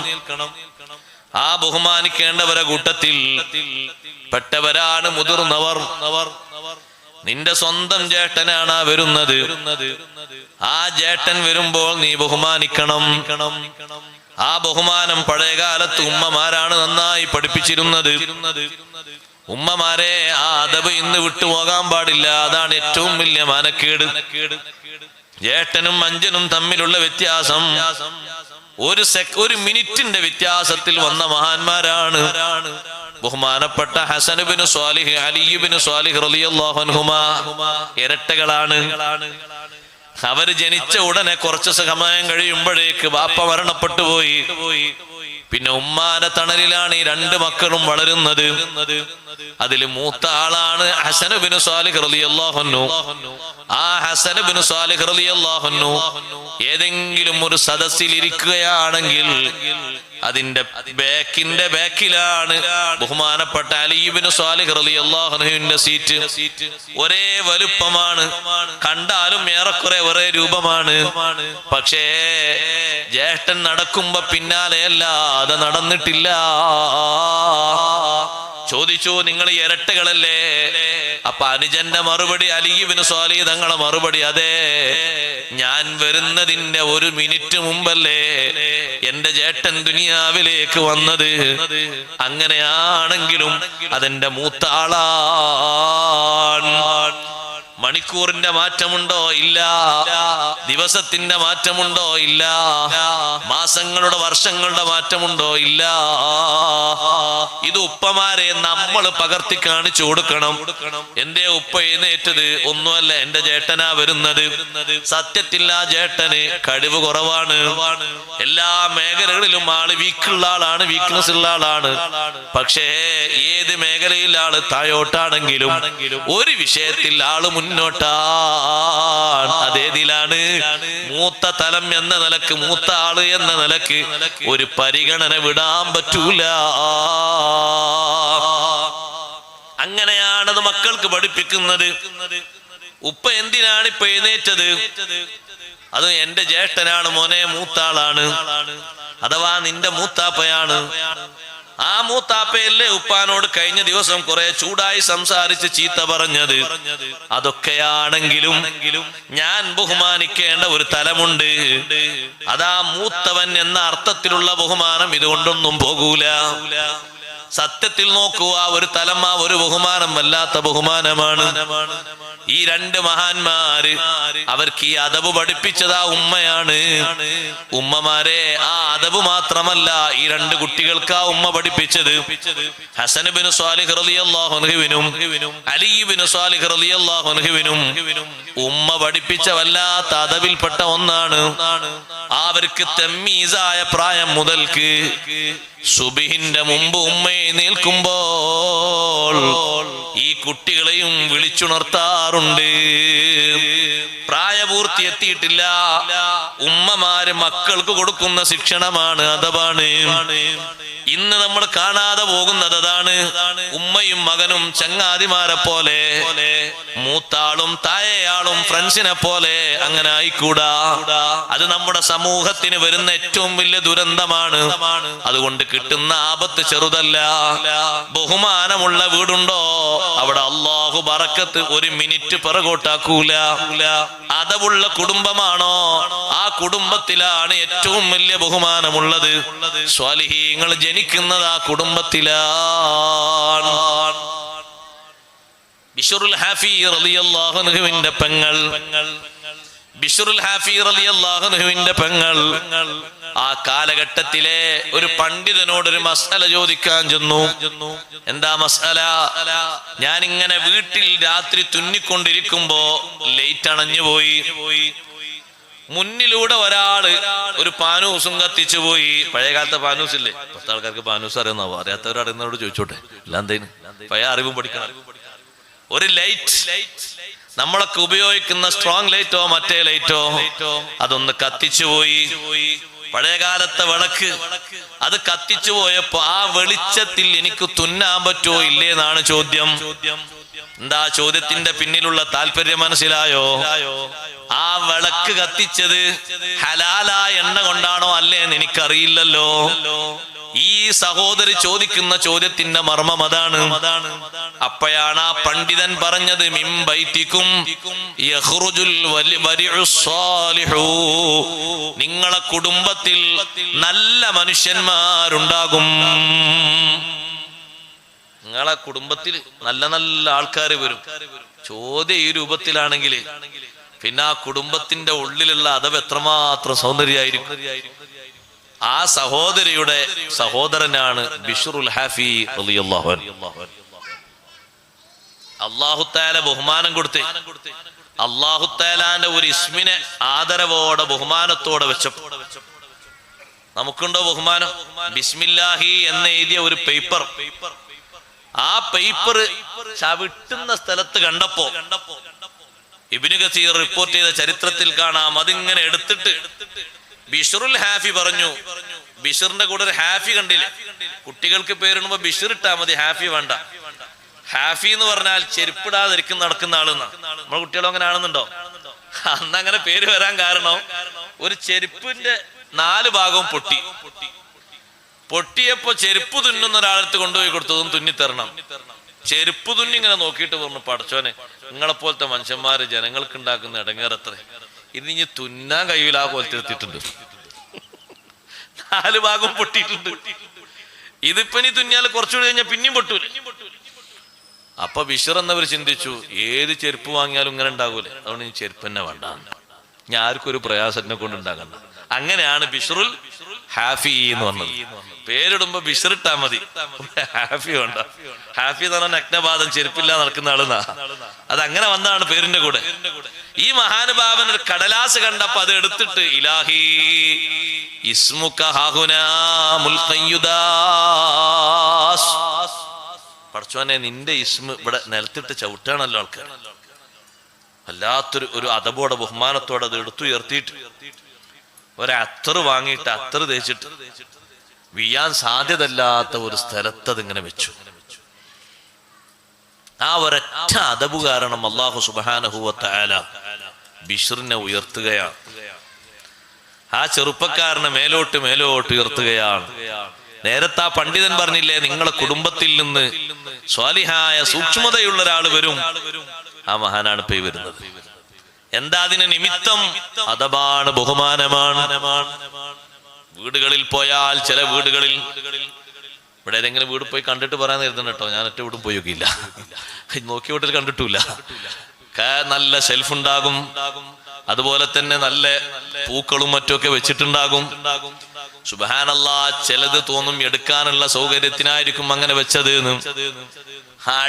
അടിയിലെ ഭാഗത്ത് കാണാം മുസ്ഹഫും മൗലിദ് കിതാബും മറ്റുമൊക്കെ വെച്ചിരിക്കുന്നത്. അതിന്റെ മേലെയാണ് പൂച്ചട്ടിയുള്ളത്, അതിന്റെ മേലെയാണ് ഗ്ലാസ് ഉള്ളത്, നല്ല സൗന്ദര്യമുള്ള ജ്യൂസ് ഗ്ലാസ്, അതിന്റെ മേലെയാണ് നല്ല പൊട്ടുന്ന പാത്രങ്ങൾ ഉള്ളത്, അടിയിലാണ് മുസ്ഹഫും ഈ ബഹുമാനമുള്ള അദ്കാറിന്റെ കിതാബൊക്കെ ഉള്ളത്. അത് മേലെയാണ് വേണ്ടത്, ഏറ്റവും മേലെ, ഏറ്റവും മുകളിലാണ് അതിന്റെ സ്ഥാനം. അതിന്റെ മുകളിൽ മറ്റൊന്നിന് വകുപ്പില്ല. ഒരു പേന പോലും വെക്കാൻ, ഒരു കണ്ണട വെക്കാൻ, ഒരു കണ്ണടയുടെ കൂട് വെക്കാൻ, ഒരു മരുന്നിന്റെ കൂട് വെക്കാൻ ഒരു വകുപ്പും അല്ലാഹു തന്നിട്ടില്ല. കാരണം അല്ലാഹുവിന്റെ കലാമിനേക്കാൾ ഉയർന്നത് ലോകത്തെന്താ ഉള്ളത്? ഖൈറുൽ കലാമി കലാമുല്ലാഹ്. ബിശ്റുൽ ഹാഫിക്ക് അന്ന് കിട്ടുന്ന ഒരു അശരീരി എന്താണെന്നറിയോ? ഓ ബിശ്റേ, ലഉതയ്യിബന്ന ഇസ്മക ഫിദ്ദുനിയാ വൽആഖിറ കമാ തയ്യബ്ത ഇസ്മീ. നിന്റെ നാമം ദുനിയാവിലും ആഖിറത്തിലും നമ്മൾ പരിശുദ്ധമാക്കും. എന്റെ ഇസ്മ നീ പരിശുദ്ധമാക്കിയല്ലോ, നീ അതിനെ സുഗന്ധപൂരിതമാക്കിയല്ലോ. ഒരു ബിസ്മില്ലാഹിക്കല്ലേ സൗന്ദര്യം കൊടുത്തത്, ഒരു ബിസ്മില്ലാഹിക്കല്ലേ ബഹുമാനം കൊടുത്തത്. ബഹുമാനം കൊടുക്കേണ്ടതിന് ആ രൂപത്തിൽ ബഹുമാനം കൊടുക്കണം, ആ രൂപത്തിൽ അദബ് കൊടുക്കണം. ആ അദബ് കൊണ്ടാണ്, ആ ഒരു ബഹുമാനം കൊണ്ടാണ് വലിയ ഉയർച്ചയിലേക്ക് എത്തിയത്. എന്നിട്ട് ഇമാം യാഫി റളിയല്ലാഹു അൻഹു പറയുന്നു, ബിശ്റുൽ ഹാഫി തങ്ങളെ അല്ലാഹു ഉയർത്തിയിട്ട് ഏത് ലെവലിൽ എത്തിച്ചു എന്നറിയോ? പിന്നീട് മഹാനവറുകൾക്ക് അല്ലാഹു തആല ലദുന്നിയായ നിലക്കുള്ള ഇൽമു നൽകി. അങ്ങനെ ഒരു ഇൽമുണ്ടോ? ഉണ്ട്. സൂറത്ത് കഹ്ഫിലൂടെ ഓതാറില്ലേ? ഫവജദ അബ്ദൻ മിൻ ഇബാദിനാ ആതൈനാഹു റഹ്മതൻ മിൻ ഇൻദിനാ വഅല്ലംനാഹു മിൻ ലദുന്നാ ഇൽമാ. നമ്മൾ ഡയറക്റ്റായി അറിവ് പകർന്നു കൊടുത്തൊരു മഹാൻ, അത് ബഹുമാനപ്പെട്ട ഖളിർ അലൈഹിസ്സലാമിനെ പറ്റി പറഞ്ഞതാണ്. അല്ലാഹു തആല ഡയറക്റ്റായി കൊടുക്കുന്ന ഇൽമു വഹ്ബിയായ ഇൽമു. ഇമാം ബൈളാവി തങ്ങൾ വിശദീകരിച്ചതുപോലെ ഇൽമു രണ്ട് തലമുണ്ട്. കസ്ബിയായ ഇൽമുമുണ്ട്, വഹ്ബിയായ ഇൽമുമുണ്ട്. അല്ലാഹു ഓശാരമായി കൊടുക്കുന്ന ഇൽമുണ്ട്. സാധാ ഞമ്മക്കൊക്കെ ഇത് കിട്ടുമോ? നമുക്കൊക്കെ വേണോ? എല്ലാവർക്കും കിട്ടും. ഒറ്റ കണ്ടീഷനുള്ളൂ. എന്താണെന്നറിയോ? നബി സല്ലല്ലാഹു അലൈഹി വസല്ലം നിങ്ങൾ പറഞ്ഞു, അറിയാത്ത ഇൽമൊക്കെ അറിയാത്ത മാർഗത്തിലൂടെ വഴിയിലൂടെ കിട്ടണം. പഠിച്ചതങ്ങ് പ്രാക്ടിക്കലാക്കിയാൽ മതി. ഇപ്പോഴും അറിവുള്ളത് പലതും പുലർന്നിട്ടില്ലല്ലോ, നമ്മൾ ചെയ്യാൻ ഒരുങ്ങിയിട്ടില്ലല്ലോ. മൻ അമില ബിമാ അലിമ അല്ലമഹുല്ലാഹു മാ ലം യഅലം. അറിയുന്നതങ്ങ് അനുവർത്തിച്ചാൽ അറിയാത്തത് അല്ലാഹു പഠിപ്പിച്ചു. എങ്ങനെ പഠിപ്പിക്കണോ അങ്ങനെ പഠിപ്പിക്കും. മനസ്സങ്ങോട്ട് വിശാലമാക്കി തന്നാൽ ഇൽമ അങ്ങോട്ട് കയറൂലേ, എല്ലാത്തരം ഇൽമും കിട്ടൂലേ. ആ വലിയ ഇൽമിന്റെ ഉടമയായി ബിശ്റുൽ ഹാഫി. പിന്നെ മഹാനവറുകളുടെ കൂടെ ശിഷ്യന്മാര് കൂടാൻ തുടങ്ങി. ഏത് വീട്ടിൽ പോയി ഭക്ഷണം കഴിക്കുമ്പോഴും മഹാനവറുകൾക്ക് അല്ലാഹു നൽകിയ സൗന്ദര്യം, ഭക്ഷണം സംസാരിക്കും, ഇത് തിന്നാൻ പറ്റൂലേ എന്ന്. അത് കിട്ടിയാൽ ഒക്കെ രക്ഷപ്പെട്ടു. ദുആ രക്ഷപ്പെട്ടു, നിസ്കാരം രക്ഷപ്പെട്ടു, ഹജ്ജ് രക്ഷപ്പെട്ടു, സദഖ രക്ഷപ്പെട്ടു, ഉംറ എല്ലാ അമലും സ്വീകരിക്കാനുള്ള മാനദണ്ഡമാണല്ലോ തിന്നുന്നത് ഹലാലാവുക, കണ്ടീഷനാവുക. ലോകത്തെ ഏറ്റവും വലിയ മഹാന്മാരാണ് മുർസലുകൾ. അവരോട് വരെ അല്ലാഹു തആല വിളിച്ചു പറഞ്ഞ ഒരു വിഷയമാണ് കുലൂ മിനത് ത്വയ്യിബാതി വഅമലു സ്വാലിഹാ. മുർസലീങ്ങളെ ഹലാല് മാത്രം ഭക്ഷിക്കുക, എന്നിട്ട് നല്ലത് ചെയ്യുക. സ്വാലിഹായ കാര്യങ്ങൾ ചെയ്യണമെങ്കിൽ ഭക്ഷിക്കുന്നത് ഹലാലാകണം. അതിന് വലിയ തൗഫീഖാണ്. ബിശ്റുൽ ഹാഫി തങ്ങൾ ഭക്ഷണം കഴിക്കുന്നുണ്ടോ ഇല്ലേ നോക്കിയിട്ട് ശിഷ്യന്മാർ കഴിക്കുള്ളൂ. ഭക്ഷണം പറയും നിങ്ങൾക്ക് ഭക്ഷിക്കാൻ പറ്റൂല എന്ന് പറഞ്ഞാൽ മഹാനവറുകൾ അതങ്ങ് നീക്കി വെക്കും. പിന്നെ അവിടെ നിന്ന് എഴുന്നേറ്റ് പോകുന്നത് ഭക്ഷിക്കൂല. ആ ഒരു ഉന്നതമായ അവസ്ഥയിലേക്കുള്ള ഉയർച്ച ലഭിച്ചത് ഒരു അദബാണ് അതിന്റെ പിന്നിൽ ഏറ്റവും പ്രധാനമായും വർത്തിച്ചത്. അതുകൊണ്ട് സഹോദരങ്ങളെ, സഹോദരിമാരെ, നന്നായി ശ്രദ്ധിക്കണം, നന്നായി സൂക്ഷിക്കണം. ആ മേഖലയിൽ നമുക്കൊരു കുറവും വന്നുകൂടാ. അല്ലാഹു സുബ്ഹാനഹു വ തആലയുടെ ഇസ്മുകൾ എഴുതിയ ഒരു കടലാസ്, അസ്മാഉൽ ഹുസ്ന എഴുതിയ ഒരു പേപ്പർ നല്ല ലാമിനേഷൻ ചെയ്ത് കൂട്ടിലാക്കി വെച്ചിട്ടുണ്ട്. പക്ഷേ ആ കൂട് വീണ് പൊട്ടിപ്പോയി. പൊട്ടിയാലും അതിന്റെ ഉള്ളിലെ ഇസ്മിന് ബഹുമാനമുണ്ട്. അത് അർഹിക്കുന്ന സ്ഥലത്ത് വെക്കണം. പൊട്ടിപ്പോകുമ്പോ പിന്നെ അത് കോണിക്കൂട്ടിലേക്ക് കൊണ്ടുപോയി എല്ലാ വസ്തുക്കളുടെയും അടിയിൽ അതിന്റെ മുകളിൽ പിന്നെ ഒരുപാട് വസ്തുക്കൾ വന്നിട്ടുണ്ട്. അങ്ങനെ വരരുത്, ശ്രദ്ധിക്കേണ്ടതാണ്, സൂക്ഷിക്കേണ്ടതാണ്. അള്ളാഹുവിന്റെ ഇസ്മിന് വലിയ ബഹുമാനമുണ്ടല്ലോ. നബി സല്ലല്ലാഹു അലൈഹി വസല്ലം തങ്ങളുടെ ഇസ്മിന് ബഹുമാനമുണ്ട്. മലായികത്തിന്റെ ഇസ്മിന്, മഹാന്മാരുടെ ഇസ്മുകൾക്കൊക്കെ ബഹുമാനമുണ്ട്. അത് അർഹിക്കുന്ന രൂപത്തിലാണോ സ്വീകരിക്കുന്നത്, നമുക്കതുകൊണ്ട് വലിയ ഖൈറാൻ. ആ ഒരു അദബിന്റെ തലം നമ്മൾ മറക്കരുത്. നമ്മൾ പ്രത്യേകം ശ്രദ്ധിക്കേണ്ടതാണ്. വീട്ടിൽ വിശുദ്ധ ഖുർആൻ ഉള്ളവർ, എല്ലാവരുടെ വീട്ടിലും ഖുർആൻ ഉണ്ടാകും. ആ ഖുർആനിനെ നല്ല അദബോടെ സൂക്ഷിക്കണം. അതിന്റെ പേജുകളൊക്കെ പറഞ്ഞ് കിടക്കുന്നുണ്ട്, ചട്ട പറഞ്ഞിട്ടുണ്ട്. നമുക്കതൊരു മൈൻഡില്ലാതെ ആകരുത്. നമ്മുടെ കയ്യിലുള്ള ഒരു കാർഡിലെ ഐഡന്റിറ്റി കാർഡ് ലാമിനേഷൻ ചെയ്ത് ഭദ്രമാക്കിയിട്ടില്ലേ, നമ്മുടെ പാസ്പോർട്ട് ഭദ്രമാക്കിയിട്ടില്ലേ, നമ്മുടെ എല്ലാ കാർഡുകളും ഭദ്രമാക്കിയിട്ടില്ലേ, ഇനി ഒരു കാലത്തും പൊട്ടിപ്പോകാത്ത രൂപത്തിലാക്കിയിട്ടില്ലേ. ഓതുന്ന ഖുർആൻ പേജുകളൊക്കെ പറഞ്ഞു പോന്നിട്ടുണ്ട്. നീ അതൊന്ന് തുന്നാൻ കൊടുത്ത് ഭംഗിയായി ഒന്ന് തുന്നിയിട്ട് ഒരു 10-20 രൂപക്ക് വൃത്തിയായി പെയിന്റ് ചെയ്താൽ അള്ളാഹു നിന്നെ പരിഗണിക്കാൻ ആ ഒരൊറ്റ അദബ് മതിയാകും. വീട്ടിലുള്ള ഖുർആൻ നന്നായതിനെ ശ്രദ്ധിക്കേണ്ടതുണ്ട്, പരിപാലിക്കേണ്ടതുണ്ട്. നാളെ ആഖിറത്തിൽ എത്തിയിട്ട് മുഹമ്മദുർ റസൂലുള്ളാഹി സ്വല്ലല്ലാഹു അലൈഹി വസല്ലം തങ്ങൾ ഉമ്മത്തിൽ നിന്ന് തെറ്റിപ്പോകുന്ന ദോഷികളായ ആളുകളെ പറ്റിയിട്ട് അള്ളാഹുവിനോട് പരാതി പറയുന്നത്, യാ റബ്ബി ഇന്ന ഖൗമി ഇത്തഖദൂ ഹാദൽ ഖുർആന മഹ്ജൂറാ. റബ്ബേ, എന്റെ ജനത, എന്റെ സമൂഹം ഈ ഖുർആനിനെ കയ്യൊഴിഞ്ഞു പോയി, വേണ്ടതുപോലെ പരിഗണിച്ചില്ല. നമ്മൾ മരിക്കും വരെ നമ്മളൊരു ഖുർആൻ ഓതിയിട്ടുണ്ട്, അതിന്റെ ചട്ട പോന്നിട്ട് നമ്മൾ മൈൻഡാക്കിയിട്ടില്ല, അതൊന്ന് തുന്നി പിടിപ്പിച്ചിട്ടില്ല, ഒരു 10-15 രൂപന്റെ പശ വാങ്ങിയിട്ട് ഒരു പേപ്പർ വെച്ച് ഒട്ടിച്ചിട്ടില്ല. നാളെ നമുക്കെതിരെ ആ ഖുർആന് സാക്ഷിയാകരുത്. തുറന്നു നോക്കാത്ത ഖുർആൻ പറയുമെന്ന് ഹദീസിലുണ്ട്, ഇവൻ എന്നെ കൊണ്ടുവന്ന് പൂട്ടിവെച്ചതാണ്, ഒരിക്കലും എടുത്തൊന്ന് തുറന്നു നോക്കിയിട്ടില്ല. എന്നും തുറന്നു നോക്കേണ്ട, എന്നും ഓതേണ്ടതാണ് വിശുദ്ധ ഖുർആൻ. പുരുഷന്മാർക്ക് അതിന് സാധിക്കുമല്ലോ, സ്ത്രീകൾക്ക് എന്നും തുറക്കാൻ പറ്റാത്ത നേരം വന്നേക്കും. അപ്പോഴും ഇമാം നബവി റളിയല്ലാഹു അൻഹു സ്ത്രീകളോട് പറഞ്ഞു, അവർക്ക് ഖുർആൻ കേൾക്കാൻ പറ്റുമല്ലോ, നോക്കാൻ പറ്റുമല്ലോ, അത് രണ്ടും ഒഴിവാക്കരുത്. ഖുർആൻ നോക്കാത്തൊരു ദിവസവും ഇത്ര അദബുകേടുള്ള ഒരു സംഗതി ദുന്യാവിൽ പറഞ്ഞു. ഇന്ന് ഖുർആൻ നോക്കിയിട്ടില്ലേ, ഫാത്തിഹ ഓതിയോ കുല്ലുവല്ല ഓതിയോ എന്നല്ല, ഖുർആൻ നോക്കിയിട്ടില്ലേ, നോക്കി ഓതിയിട്ടില്ലേ. ഇന്നത്തെ ദിവസം വല്ലാത്ത ദുശഗുണമുള്ള ദിവസം.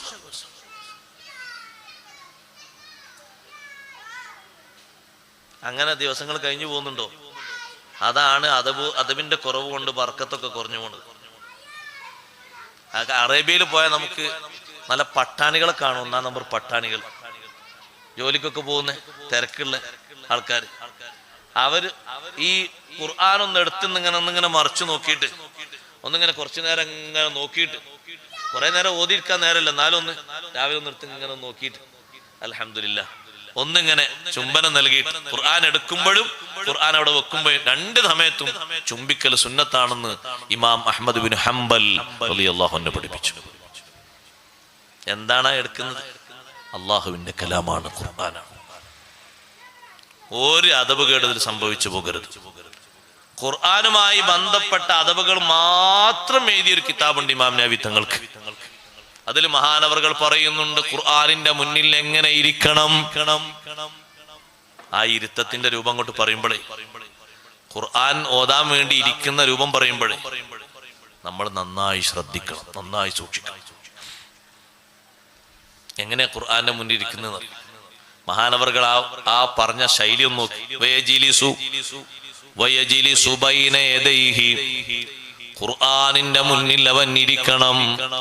കജുലൂസിഹി ബൈന യദൈ മുഅല്ലിമിഹി, ഉസ്താദിന്റെ മുന്നിലിരിക്കുന്ന ശിഷ്യനെ പോലെ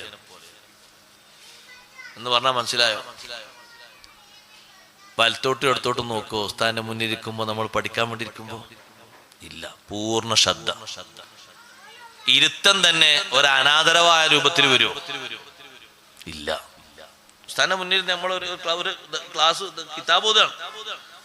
അപ്പൊ ആ ഇരിക്കുന്ന ഇരുത്തത്തിൽ രണ്ട് കാലം ഇങ്ങനെ നീട്ടി മട്ടത്തിൽ ഇങ്ങനെ സാർ പറഞ്ഞോളൂ, ഞാൻ ഇവിടെ ശരിക്കും ചാരി നിന്ന് കേൾക്കുന്നുണ്ട്. ഇരിക്കുമോ? ഒന്ന് ഒതുങ്ങിയിരിക്കാൻ നമ്മളോട് പറയില്ലേ?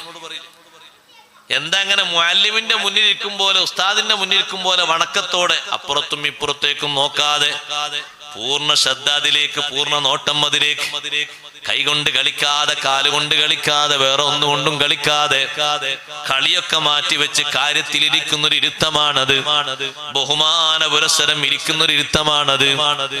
ആരുടെ മുന്നിൽ ബഹുമാനം സ്വീകരിച്ചിട്ടില്ലെങ്കിലും സ്വീകരിക്കേണ്ട ഒരു തലമാണത് മുഅല്ലിമിന്റെ മുന്നിലുള്ള ഇരുത്തം, ഉസ്താദിന്റെ മുന്നിലുള്ള ഇരുത്തം. നമ്മൾ ക്ലാസ് എടുക്കുന്ന ഒരു കുട്ടി വലത്തോട്ടോ ഇടത്തോട്ടോ നോക്കുമ്പോഴേക്ക് എന്താ മോനെ അങ്ങോട്ട് നോക്കുന്നത്? ആ കുട്ടി വല്ലതും പറയുകയാണെങ്കിൽ ഉസ്താദ് ഇങ്ങനെ ഒരു പ്രശ്നം അവിടെ കണ്ടിട്ട് നോക്കുകയാണ്, ഉടൻ അത് പരിഹരിച്ചുകൊണ്ട് ഇങ്ങോട്ട് തന്നെ നോക്കുന്ന് പറയില്ലേ? നല്ല ശ്രദ്ധയോടുകൂടെ, പൂർണ്ണ ശ്രദ്ധയോടുകൂടെ അങ്ങോട്ടും ഇങ്ങോട്ടൊന്നും തിരിയാതെ കളിക്കാതെ ഇരിക്കണം. മുഅല്ലിമിന്റെ മുന്നിൽ ഇരിക്കും പോലെ ഇരിക്കണമെന്ന് പറയാൻ കാരണം ഖുർആന് നമ്മുടെ ഇമാമാൻ. ഇമാമല്ലേ ഖുർആൻ, നമ്മുടെ ഇമാമല്ലേ ഖുർആൻ. ആ ഇമാമിനെ എത്രമാത്രം ബഹുമാനിക്കേണ്ടതുണ്ട്, ആദരിക്കേണ്ടതുണ്ട്. മുന്നിലുള്ള ഖുർആനിലേക്ക് എങ്ങനെയാ നോക്കേണ്ടത്? ഇമാം നബി റളിയല്ലാഹു അൻഹു പറഞ്ഞു, ഖുർആൻ ഇതാ ഇങ്ങനെ പിടിച്ച് ഇങ്ങനെ ഉയർത്തിയിട്ട് വായിക്കുന്നതിനേക്കാളും ഉത്തമം ഖുർആൻ ഇങ്ങനെ പിടിച്ചുകൊണ്ട് ഖുർആനിലേക്ക് തല ഇങ്ങോട്ട് താഴ്ത്തി വെക്കലാ നല്ലത്. നമ്മളെ കീബറൊക്കെ കുറച്ച് കുറയാൻ, നമ്മളെ ഈ കിബറും കട്ടിയും കാനൊക്കെ ഒന്ന് കുറയാനേ തല അതിലേക്ക് താഴ്ത്തി അല്ലെ? പഴയ കാലത്ത് റിഹാലും മുസാഫ് വെച്ച് അതിലേക്ക് താഴ്ത്തി നോക്കല്ലേ? ഒരു സ്റ്റേജിൽ മുസാഫ് ഇങ്ങനെ വെച്ചൊരു പടിയിൽ വെച്ച് അതിലേക്ക് താഴ്ത്തി നോക്കിയിട്ടല്ലേ ഓതുന്നത്? വീട്ടിലൊക്കെ ഒരു ടേബിളിൽ മുസാഫ് ഇങ്ങനെ ഒരു വിരി വെച്ച് അതിന്റെ മേലെ മുസാഫ് വെച്ച് അതിലേക്ക് ഇങ്ങനെ താഴെ താഴ്ത്തിയിട്ടാണ്, തലയും മുഖവും താഴ്ത്തി. എന്തിനാണത്? അത് ഇതിനാണ് നമ്മുടെ ഗർവൊന്ന് കുറഞ്ഞു കിട്ടാൻ, നല്ല ബഹുമാനം മുന്നിൽ കിട്ടാൻ. അപ്പൊ ഇരിക്കുന്ന ഇടത്തും നോക്കുന്ന ഇടത്തും മാത്രമല്ല, അതിനേക്കാളും വലിയൊരു അദബുണ്ട് ഉമ്മമാരെ. എന്താണെന്നറിയോ? ആ ഖുർആൻ ഓതിത്തീരുന്നതിനിടക്ക് അജ്നബിയായ ഒരു സംസാരം വരരുത്. അതിനാ നമ്മൾ ഏറ്റവും അധികം ശ്രദ്ധിക്കേണ്ടത്. യാസീൻ ഓതുന്നുണ്ട് വീട്ടില്, പക്ഷേ ഓരോ മുബീനിന്റെ ഇടയിൽ ഓരോ കാര്യം പറയുന്നുണ്ട്, ഓരോ ആയത്തിന്റെ ഇടയിൽ ഓരോ വിഷയം പറയുന്നുണ്ട്, പിന്നെ ഓതുന്നുണ്ട്. എന്താണ് ഈ ഓതുന്നത്? ഒരു പത്രമാണോ പേപ്പറാണോ? അല്ല, വളരെ ബഹുമാനത്തോടുകൂടെ ഓത്തു തുടങ്ങിയിട്ട് നിർത്തുന്നതിന്റെ ഇടക്ക് ആര് ചോദിച്ചാലും ആര് പറഞ്ഞാലും മറുപടി പറയാത്ത മഹാനാണ് അബ്ദുല്ലാഹി ഇബ്നു ഉമർ റളിയല്ലാഹു അൻഹുമാ. ഒരു സ്വീകരിച്ച അതബങ്ങനെ മത്താഫിൽ ഇങ്ങനെ തവാഫ് ചെയ്തുകൊണ്ടിരിക്കുകയാണ് വലിയ മഹാനായ സാലിം റളിയല്ലാഹു അൻഹു, റളിയല്ലാഹുവിന്റെ പേരെ കിട്ടി. തവാഫ് ചെയ്യാണ് മത്താഫിൽ ഇങ്ങനെ. വലിയ പണ്ഡിതനാണ്, വലിയ ഫഖീഹാണ്. ആളുകൾ വന്നിട്ട് അങ്ങനെ സംശയങ്ങൾ ചോദിക്കും, ഒരാളോടും ഒരു മറുപടി ഇല്ല. തവാഫ് ഇങ്ങനെ ചെയ്യാം, ദിക്ർ ചൊല്ലുന്നുണ്ട്, ഓരോ പോയിന്റിൽ നിന്ന് ദ്വാരക്കുന്നുണ്ട്, ദിക്റിൽ നിന്ന് ഇങ്ങനെ നീങ്ങുന്നുണ്ട്. ആളുകൾ ഇങ്ങനെ അപ്പുറം അപ്പുറം നിന്ന് ഓരോ കാര്യം ചോദിക്കണം, ഒന്നിനും മറുപടി ഇറങ്ങി. തവാഫ് കഴിഞ്ഞ് മക്കാം ഇബ്രാഹിമിന്റെ പിന്നിലെത്തിയിട്ട് 2 റക്അത്ത് നിസ്കാരം കഴിഞ്ഞ് എണീറ്റ് പുറത്തു പോയപ്പോ നിങ്ങളെന്താ ചോദിച്ചിരുന്ന? എന്താ ചോദിച്ചിരുന്നു? അതിനിടക്ക് നമ്മളാണെങ്കിലോ തവാഫൊക്കെ അങ്ങനെ എവിടെ നമ്മൾ നിൽക്കുന്നത്? എന്താ നമ്മൾ ചെയ്യുന്നത്? ആരോടാ ദ്വാരക്കുന്നത്? ആർക്കാണ് ദിക്റൊക്കെ ചെല്ലുന്നത്? എവിടെയാണ് നമ്മൾ നിൽക്കുന്ന സ്ഥലം? വിശുദ്ധ ഖുർആനിന്റെ മുമ്പിലാ നമ്മള്. അവിടെ എങ്ങനെയാണ് അന്യ സംസാരം? സഹോദരങ്ങളെ, സഹോദരിമാരെ, പാടില്ല, പറ്റില്ല. ഏറ്റവും വലിയ മര്യാദക്കേടാണത്. സൂല്ലദബാൻ. ഖുർആന് കേൾക്കുന്നിടത്ത് തന്നെ സംസാരിക്കാൻ പാടില്ല. പിന്നല്ലേ ഓതുന്നതിന്റെ ഉള്ളിൽ ഖുർആൻ കേൾക്കാണ് വേറൊരാളത്. അപ്പൊ പറ്റോ വൈദാ ഖുരിഅൽ ഖുർആനു ഫസ്തമിഉ ലഹു വഅൻസിതു ലഅല്ലകും തുർഹമൂൻ. ഖുതുബ കേൾക്കുമ്പോഴും മിണ്ടരുത് എന്നതിന് ഇമാം റാസി റളിയല്ലാഹു അൻഹു തെളിവാക്കിയത് ഈ ആയത്താണ്. കാരണം ഖുതുബയിൽ ഖുർആൻ ഒരുപാട് വിഷയങ്ങൾ പറയുന്നുണ്ട്. ഖുർആനും ഖുർആന്റെ തഫ്സീറും ഹദീസൊക്കെ പറയുന്നുണ്ട്. അതുകൊണ്ട് ഈ ആയത്ത് ഖുതുബക്കും ആധാരമാണ്. ഖുർആൻ ഓതപ്പെട്ടാൽ ഖുരിഅൽ ഖുർആനു എന്നാണ്. ആര് ഓതി എന്നുള്ള വിഷയമല്ല. ഈ ടേപ്പ് റിക്കാർഡ് ഓതട്ടെ, ഒരു തത്ത ഓതട്ടെ, ഒരു ജിന്ന് ഓതട്ടെ, ഒരു മനുഷ്യൻ ഓതട്ടെ, ആര് ഓതിയാലും മതി. അതിനാണ് ഖുർആൻ എന്ന് പറഞ്ഞത്. ആര് ഓതുന്നു എന്നുള്ള വിഷയമല്ല ഖുരിഅൽ ഖുർആൻ. ചില സ്ഥലത്തൊക്കെ വാദിന്റെ മുമ്പ് ഇവിടെ നിന്ന് കണ്ടാലോ, വാദിന്റെ മുമ്പ് ഖുർആനോത്ത് ഇടരുത് എന്ന് നമ്മൾ പറയും. അങ്ങനെ ഖുർആനോത്ത് അങ്ങനെ നടക്കുന്നുണ്ടാവും. അവിടെ അങ്ങനെ നല്ല പടായി ഇവിടുണ്ടാവും. വീട്ടില് ഖുർആനോത്ത് നിങ്ങൾ ടേപ്രിക്കാലൂടെ ഇടുന്നുണ്ടോ? അത്രയും നേരം ഒന്ന് മൗനം പാലിച്ച് നല്ല ശ്രദ്ധയോടുകൂടെ വീക്ഷിക്കണം. സംസാരം മരുത്. അറബികളെ കൂടെ വാഹനത്തിൽ പോയ ആൾക്കാരുണ്ടാവുമല്ലോ സദസ്സിൽ. അവരെ കാറിൽ ഖുർആൻ ഓൺ ചെയ്താൽ അവരെങ്ങനെ കാർ ഡ്രൈവ് ചെയ്തുകൊണ്ടിരിക്കണം, ഖുർആൻ അങ്ങനെ കേട്ടിട്ട്. വല്ലതും സംസാരിക്കണം എന്ന് അവർക്ക് ഇങ്ങോട്ടോ നമുക്ക് അങ്ങോട്ടോ വരുന്നൊരു സമയം വന്നാ സ്വിച്ച് നോക്കും, അതവിടെ നിർത്തും. നീ പറഞ്ഞോളി, കഴിഞ്ഞ് ഒക്കെ കഴിഞ്ഞാ പിന്നെ ഓണാക്കും. അത് കേട്ടുകൊണ്ടുള്ള ഈ സംസാരം അതില്ല. പിന്നെ എന്തായി കല്യാണം എന്തായി? സൽക്കാരക്കാരെപ്പോഴാ വരാ? അള്ളാഹു തആലാന്റെ കലാമായ ഖുർആനാണ്. നമ്മളെ കളി മാറും. അള്ളാഹു നമ്മളെ കാത്തുരക്ഷിക്കട്ടെ. ഇതിന്റെ അദബ് നല്ലോണം ശ്രദ്ധിക്കണം. ഖുർആനിന്റെ മേലെ ഒരു കത്ത് വെച്ചതിനാണ് ഒരു ഉദ്യോഗസ്ഥനെ പിരിച്ചുവിട്ടത്. മർവാൻ ഇബ്നു അബ്ദുൽ മലിക് എന്ന രാജാവ്.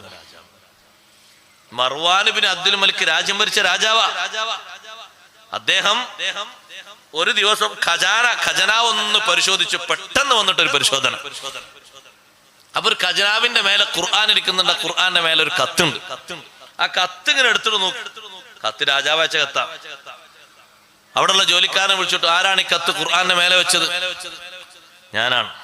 അയാളെ നന്നായി ശകാരിച്ചു. എന്റെ കത്ത് ഖുർആന്റെ മേലെ. കത്ത് വലിച്ചു കീറിട്ടു. രാജാവ് എഴുതിയ കത്താ. വലിച്ചു കീറിട്ട് ഖുർആന്റെ മേലെ കത്ത് വെക്കുന്നത്. അദ്ദേഹം മരണപ്പെട്ട ശേഷം ഖബർ ജീവിതത്തിൽ വെച്ച് കണ്ട അവസ്ഥ നല്ല സന്തോഷകരമായ അവസ്ഥയാണ്. ചോദിച്ചതിന് കിട്ടിയ മറുപടി ഖുർആനുമായി ബന്ധപ്പെട്ട അദബാണ്. അള്ളാഹുവിന്റെ കലാമിനെ അള്ളാഹു പരിഗണിച്ചു. ആ ഒരു അദബ് കൊണ്ടല്ലേ സയ്യിദുനാ അബൂബക്കർ സിദ്ദീഖ് റളിയല്ലാഹു അൻഹു വലിയ പരിഗണന കിട്ടിയത്. നബി സല്ലല്ലാഹു അലൈഹി വസല്ലം മോതിരം മൂരിക്കൊടുത്തു സിദ്ദീഖ് തങ്ങളെ കയ്യിൽ. എന്നിട്ട് പറഞ്ഞു, ഇതിന്റെ മേലെ സീല് പതിപ്പിച്ചു കൊണ്ടുവരണം. അന്നത്തെ സീല് മോതിരത്തിന്റെ മേലാണ്. അവിടെ ഉണ്ടാവും സീൽ. ഇങ്ങനെ ഇന്നിപ്പോ നമ്മളെ മോതിരത്തിനും സീലൊന്നുമില്ല. ഇവിടെ ഉണ്ടാവും സീല്. എന്താ തങ്ങളെ മോതിരത്തിനും ഉണ്ടായിരുന്നത്? അള്ളാഹു എന്നൊരു വചനമുണ്ടായിരുന്നു. അപ്പോൾ അള്ളാഹു എന്നുള്ള വചനത്തിന് ചെറിയ ഒരു മായ്ച്ചില് വന്നപ്പോ ക്ലിയർ കിട്ടുന്നില്ല. ഒപ്പിട്ടിട്ട് അതൊന്നുകൂടി നന്നായി കൊത്തിക്കൊണ്ടുവരാൻ സിദ്ദീഖ് തങ്ങളെ കയ്യിൽ ഏൽപ്പിച്ചു. സിദ്ദീഖ് റളിയല്ലാഹു അൻഹു ആ മോതിരം കൊത്തുപണിക്കാരന്റെ അടുത്ത് കൊണ്ടുപോയിട്ട് പറഞ്ഞു, മുകളിൽ അള്ളാഹു നെയ്തണം, അതിന്റെ നേരത്തായ മുഹമ്മദ് സല്ലല്ലാഹു അലൈഹി വസല്ലം അത് എഴുതണം. അങ്ങനെ മോതിരം രണ്ട് വരിയാക്കി എഴുതിയല്ലോ, കൊണ്ടുവന്ന് കൊടുത്തു. മോതിരം ഇങ്ങനെ നോക്കിയിട്ട് നബി സല്ലല്ലാഹു അലൈഹി വസല്ലം ചോദിച്ചു, സിദ്ദീഖേ മാ ഹാദിഹി സവാഇദ്, കുറെ കൂടുതൽ എഴുതിയിട്ടുണ്ടല്ലോ. ഞാൻ എഴുതാൻ പറഞ്ഞത് ഒരു കലിമത്തല്ലേ അല്ലാഹ്. രണ്ടാമത്തെ വരിയും മൂന്നാമത്തെ വരിയും ആരാണ് എഴുതിയത്? സിദ്ദീഖ് തങ്ങൾ പഠിച്ചോനെ, മൂന്നാമത്തെ വരി ഏതാ? രണ്ടാമത്തെ വരി ഞാനാ നബി തങ്ങൾ പറഞ്ഞത്. അതെന്തിനാ ഞങ്ങൾ പറഞ്ഞത്? അള്ളാഹു എന്നുള്ള ഇസ്മു സ്വന്തമായിട്ട് എവിടെയില്ല. അർശിന്റെ മുകളിൽ പോലും ലാ ഇലാഹ ഇല്ലല്ലാഹ് എന്ന് എഴുതിയതിന്റെ അപ്പുറത്ത് മുഹമ്മദുർ റസൂലുള്ളാഹ് സല്ലല്ലാഹു അലൈഹി വസല്ലം തങ്ങളെ ഇസ്മുണ്ട്. അള്ളാഹുവിന്റെ ഇസ്മു തങ്ങളെ ഇസ്മുമായി വേർപിരിയുന്നത് എനിക്ക് ഇഷ്ടമായില്ല. അതുകൊണ്ട് അത് എഴുതാൻ പറഞ്ഞത് ഞാനാണ്. അപ്പൊ പിന്നെ മൂന്നാമത്തെ വരിയോ? അത് ഞാൻ അറിയാം. മൂന്നാമത്തെ വരി എന്താ? മൂന്നാമത്തെ വരിയിൽ നിങ്ങളെ പേരുണ്ടല്ലോ. അബൂബക്കറിൻ എന്നൊരു പേരുണ്ടല്ലോ. ഫജാഅ സയ്യിദുനാ ജിബ്രീൽ അലൈഹിസ്സലാം. ജിബ്രീൽ അലൈഹിസ്സലാം വന്നിട്ട് പറഞ്ഞു, മൂന്നാമത്തവര് ഞാൻ എഴുതിയതാണ്, അള്ളാഹുവിന്റെ ഓർഡർ പ്രകാരം എഴുതിയതാണ്. അള്ളാഹുവിന്റെ ഇസ്മ തങ്ങളെ ഇസ്മിൽ നിന്ന് വേർപിരിയരുത് എന്ന് ആഗ്രഹിച്ചപ്പോ അള്ളാഹു എന്നോട് പറഞ്ഞു, ഈ ഒരു അദബ്, ഈ ഒരു ബഹുമാനം പാലിച്ച സിദ്ദീഖ് തങ്ങളെ പേരും മൂന്നാമത്തെ വരിയായി എഴുതി കൊടുക്കൂ. ഞാൻ എഴുതിയതാണ് നബിയേ. സുബ്ഹാനല്ലാഹ്, കിട്ടിയ ഭാഗ്യം ചെറുതാണോ? നമ്മൾ ശരിക്കും ആലോചിക്കണം, നന്നായി ചിന്തിക്കണം. പരത്തി പറയേണ്ട മേഖലയാണ്. ഇന്ന തസവ്വുഫ കുല്ലഹു ലഹുവൽ അദബ്. 2, 4, 5, 10 മണിക്കൂർ പറഞ്ഞാൽ തീരൂല. ഞാൻ എവിടെയും ഈ വിഷയം എത്തിക്കാൻ ഉദ്ദേശിക്കുന്നില്ല, സാമ്പിൾ ഒന്ന് പറയുകയാണ്. ഓരോ സംഗതിയിലേക്ക് നോക്കുമ്പോൾ നോട്ടമുണ്ടാ, നോട്ടം തെറ്റിക്കരുത്. മുഹമ്മദുർ റസൂലുള്ളാഹി സ്വല്ലല്ലാഹു അലൈഹി വസല്ലം തങ്ങളുടെ അദബിനെ പറ്റി ഖുർആൻ പറഞ്ഞില്ലേ, മാ സാഗൽ ബസറു വമാ തഗാ. അല്ലാഹുവിന്റെ തിരു ഹളറത്തിലെത്തിയ സയ്യിദുനാ റസൂലുള്ളാഹി സ്വല്ലല്ലാഹു അലൈഹി വസല്ലം, ഹബീബ് റസൂലുള്ളാഹി. കുറച്ച് ഉറക്ക സ്വലാത്തല്ലേ ഹബീബ് റസൂലുള്ളാഹി. ഇപ്പൊ സന്തോഷായി. ആ പോകുന്ന റൂട്ടിലെ സിദ്റത്തുൽ മുൻതഹയിൽ നിന്ന് ഹളറത്തുൽ ഖുദ്സിയിലേക്ക്, അല്ലാഹുവിന്റെ സന്നിധാനത്തിലേക്ക് പോകുന്ന റൂട്ടിൽ നിന്ന് ഒരൊറ്റ സമയം പോലും കണ്ണിന്റെ ഒരു നോട്ടം വലത്തോട്ടോ ഇടത്തോട്ടോ എങ്ങോട്ടും തെറ്റിയിട്ടില്ല. അതാണ് മാ സാഗൽ ബസറു വമാ തഗാ ലഖദ് റആ മിൻ ആയാതി റബ്ബിഹിൽ കുബ്റാ. ആ സുന്ദരമായ അദബ് പാലിച്ചപ്പോ ലഖദ് റആ, തീർച്ചയായും തങ്ങൾ കണ്ടിരിക്കുന്നു, മിൻ ആയാതി റബ്ബിഹിൽ കുബ്റാ, റബ്ബിന്റെ ദൃഷ്ടാന്തങ്ങളിൽ നിന്ന് ഏറ്റവും വലുതെന്താണ്? റുഅയത്തുല്ലാഹി അസ്സ വജൽ, അല്ലാഹുവിന്റെ ദർശനമാണ്. കണ്ടിരിക്കുന്നു, തീർച്ചപ്പെടുത്തി ഖുർആൻ പറയുന്നു. ആ ആയത്തിന് വേറെയും തഫ്സീറുകളുണ്ട്, ഒന്ന് ഞാൻ പറഞ്ഞു എന്ന് മാത്രം. അവിടെ അദബ് പഠിപ്പിച്ചതാണ്. വന്ന റൂട്ടിൽ നിന്ന് വലത്തോട്ട് ഇടത്തോട്ടൊന്നും തെറ്റൂല. നമ്മൾ പോകുമ്പോഴോ, നമ്മളൊരാൾ ഉദ്ദേശിച്ച് പോവാണ് ഒരു വീട്ടിലേക്ക്.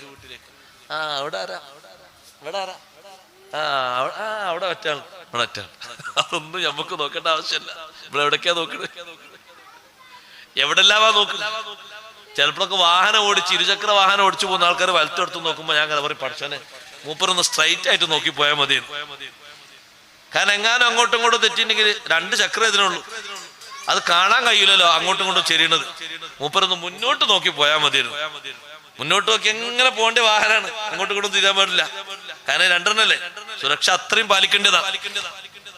ചിലപ്പോൾ ഒരു അശ്രദ്ധായിരിക്കും, ഒന്നങ്ങോട്ട് നോക്കിയപ്പോഴായിരിക്കും വേറൊരാൾ സ്പീഡിൽ വന്ന്, അപ്പൊ ആ ബേജാറിൽ പിടിച്ചിട്ടുണ്ടോ പറഞ്ഞിട്ടുണ്ടാവും.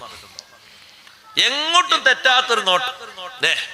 നിസ്കാരത്തില് വലത്തെ ഭാഗത്ത് ഇടത്തെ ഭാഗത്ത് ഒരാൾ വന്നു, വലത്തെ ഭാഗത്ത് വന്ന നാൾക്ക് നല്ല സുഗന്ധ സ്മെല്ല്. ഇപ്പൊ നമ്മളെ വക ഒരു ഇടങ്കണ്ടിട്ടൊരു നോട്ടം, ഇടങ്കണ്ടിട്ടൊന്നും ആളെ തിരിഞ്ഞു. അപ്പൊ നോക്കുന്നേ എന്നാരപ്പ വന്ന് പോയി, മാർക്ക് പോയി, അദബ് പോയി. നിസ്കാരം കഴിഞ്ഞിട്ടും സഹോദരങ്ങളെ തിരിഞ്ഞു നോക്കരുത്, നേരെ നോക്കണം മുന്നോട്ട്. നമ്മൾ ദിക്ർ ചൊല്ലുന്ന ദുആഇന് ആമീൻ പറയുന്ന നല്ല സന്ദർഭമാണ്. തിരയേണ്ടവരെ പിന്നത് കഴിഞ്ഞതൊക്കെ കഴിഞ്ഞിട്ട് തെരഞ്ഞാ മതി. കാരണം നിസ്കാരം കഴിഞ്ഞ ഉടനെ തന്നെ നമ്മൾ ഇങ്ങനെ നോക്കുമ്പോ ഏതെങ്കിലും നല്ല ആളുകളുള്ള ഖുശൂഅൊക്കെ കെട്ടിക്കൂട്ടി നിസ്കരിക്കുന്നുണ്ടാകും. ആ നിസ്കാരത്തിനൊക്കെ ഇടങ്ങേറ്. എന്താണ് ആ ചങ്ങായി ഇങ്ങനെ നോക്കണത്, വലത്തോട്ടും ഇങ്ങനെ എടുത്തോട്ട് ഇങ്ങനെ തിരിഞ്ഞു നോക്കണം. നിസ്കാരത്തിലുള്ള ഇൽത്തിഫാത്ത് വല്ലാത്ത വിഷയമാണ്. നിസ്കാരത്തിൽ തിരിഞ്ഞു നോക്കുന്ന വലിയ ബേജാറാണ്. തിരിഞ്ഞു നോക്കുന്നത് നിസ്കാരത്തിലായതുകൊണ്ട് ഒന്നും ചെയ്യാൻ പറ്റാത്തതുകൊണ്ട് ഞാൻ ചെയ്യാതിരുന്ന, അല്ലെങ്കിൽ നല്ല അടിയാൻ കൊടുത്തിട്ടുണ്ടോ. ഇപ്പൊ അടുത്ത് ഞാൻ കണ്ട കാഴ്ച ആകെ പേടിച്ചു. ഞാൻ പിന്നെ ഇയാളുടെ ആളെ നിസ്കരിക്കാൻ നിന്നെന്ന് തോന്നിപ്പോ. സുജൂദില മൊബൈലിൽ കോൾ ഇങ്ങനെ വരുന്നുണ്ടേ. അപ്പൊ അതിങ്ങനെ അങ്ങോട്ടും ഇങ്ങോട്ടും വലിച്ചു നീക്കണ മൊബൈലല്ലേ. മൂപ്പരൊരു വരലോണ്ട് ഇങ്ങനെ സുജൂദ് പോയപ്പോ ഒന്നാണ് നീക്കിയിട്ട് സുബ്ഹാന റബ്ബിയൽ അലാ വബിഹംദിഹി കുറച്ചോർക്കണം ചെല്ലി. ഇപ്പൊ ആ സുജൂദും ആ ചെല്ലിയതും ആ നിസ്കാരം ശരിയാകുന്നോ ശരിയാവില്ല എന്നാണ് അഭിപ്രായം. അപ്പൊ ആർക്കപ്പൊ സുജൂദ്? ആർക്കാ? അല്ലാഹു തആലാക്കോ മൊബൈൽ വിളിച്ചാൾക്കോ? ശരിക്ക് നീക്കി, കൈ കൊണ്ട് നീക്കി പടച്ചോരേത് നിസ്കാരത്തിൽ അല്ലെങ്കിൽ ഒരു കൊട്ടായി. നിസ്കാരം കഴിഞ്ഞിട്ട് ഞാൻ ആളെ തെരഞ്ഞു, പക്ഷെ എനിക്ക് 2-3 റക്അത്ത് നിസ്കരിച്ച ആളുണ്ട്, ആള് വേറെ സലാം വിട്ട് ഞാൻ തടിയിപ്പിക്കണം. അല്ലെങ്കിൽ ഞാൻ വിളിച്ചു പറയണല്ലോ, എന്താ പറഞ്ഞു കുഴപ്പമുണ്ടോ? ഇപ്പണി മേലാ ചെയ്യരുതെന്ന് പറയണം. നിസ്കാരത്തിലാണ്. അപ്പൊ അല്ലാഹു തആല വലുത്, ആ വരുന്ന റിങ് ആ കോള് അറ്റൻഡ് ചെയ്യണതാണ് വലുത്. അപ്പൊ അറ്റൻഡ് ചെയ്യണ സ്വഭാവം എങ്ങനെ? സുബ്ഹാന റബ്ബിയൽ അഅ്ലാ വബിഹംദിഹി. നമ്മളിപ്പോ ഒരു സദസ്സിലാണെങ്കിൽ വേറെ ആരെ വിളിക്കുമ്പോ ഒരു മീറ്റിംഗിലാണെന്ന് അറിഞ്ഞോട്ട് എഴുതിയിട്ട് അങ്ങനെ നിൽക്കും, അത് കുഴപ്പമൊന്നുമില്ല. അത് ശബ്ദം കേൾക്കുമ്പോ എന്തോ ഒരു മീറ്റിംഗിലാണ്, നിർത്തി. അത് സൗകര്യത്തിനാണ്. നിസ്കാരത്തില് ഒരു വിരലങ്ങോട്ട് നീക്കിയാൽ ഉദ്ദേശം മാറിയില്ലേ?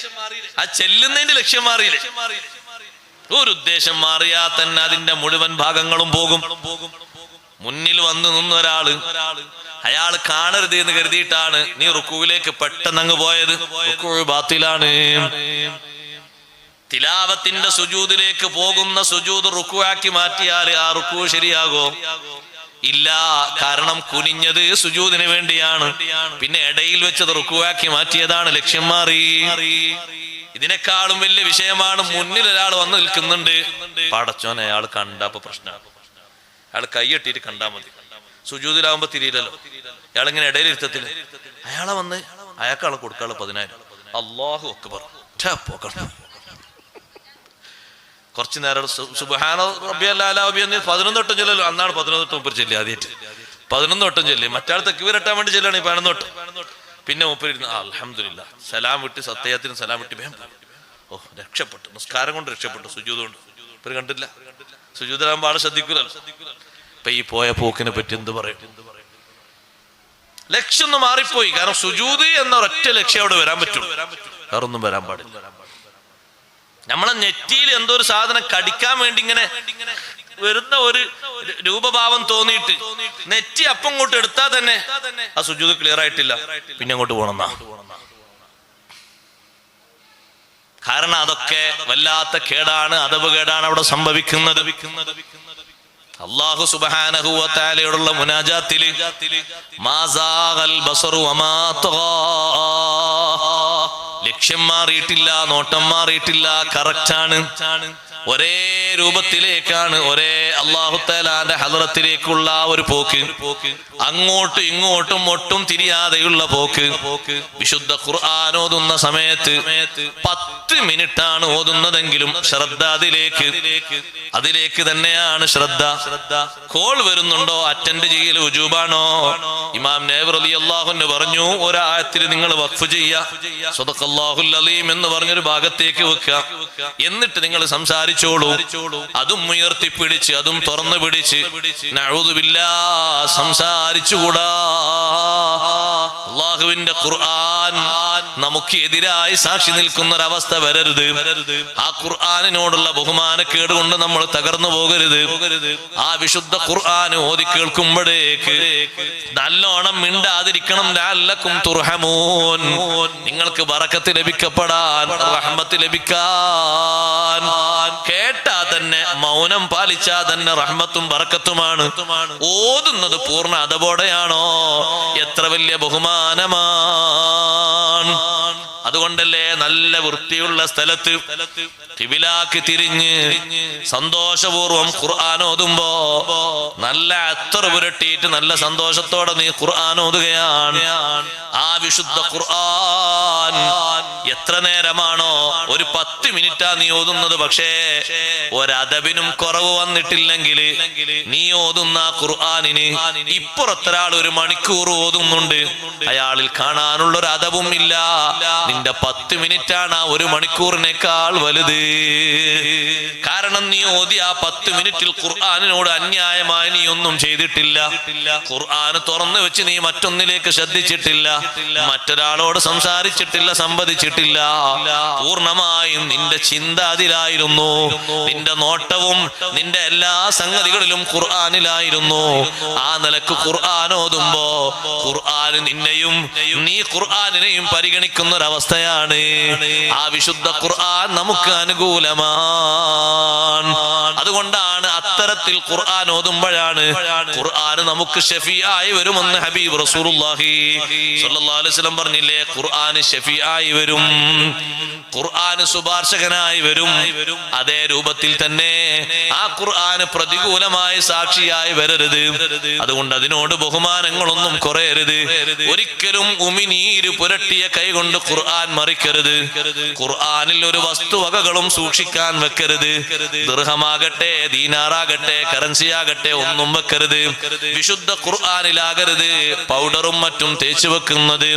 ഖുർആനിലാകരുത് സൂക്ഷിക്കേണ്ട ഏതെങ്കിലും വസ്തുക്കൾ ബറക്കത്തിൻ്റെത് സൂക്ഷിക്കേണ്ടത്. ഖുർആനിന്റെ അടയാളത്തിന് വേണ്ടി എന്തെങ്കിലും പേപ്പറോ എന്തെങ്കിലും കടലാസോ എന്തെങ്കിലും അടയാളമോ വെക്കുന്നതിന് തകരാറില്ല. വിശുദ്ധ ഖുർആൻ വെക്കുന്ന ഇടം പരിപൂർണമായും വൃത്തിയുള്ളതാകണം. ആ വിശുദ്ധ ഖുർആൻ പരിശുദ്ധിയോടെ സൂക്ഷിക്കണം. വിശുദ്ധ ഖുർആനിന്റെ ഒരു പേജ് പോലും പോകാതെ വൃത്തിയായി ഒരു ഖുർആൻ നമുക്കെല്ലാവർക്കും ഉണ്ടാകണം.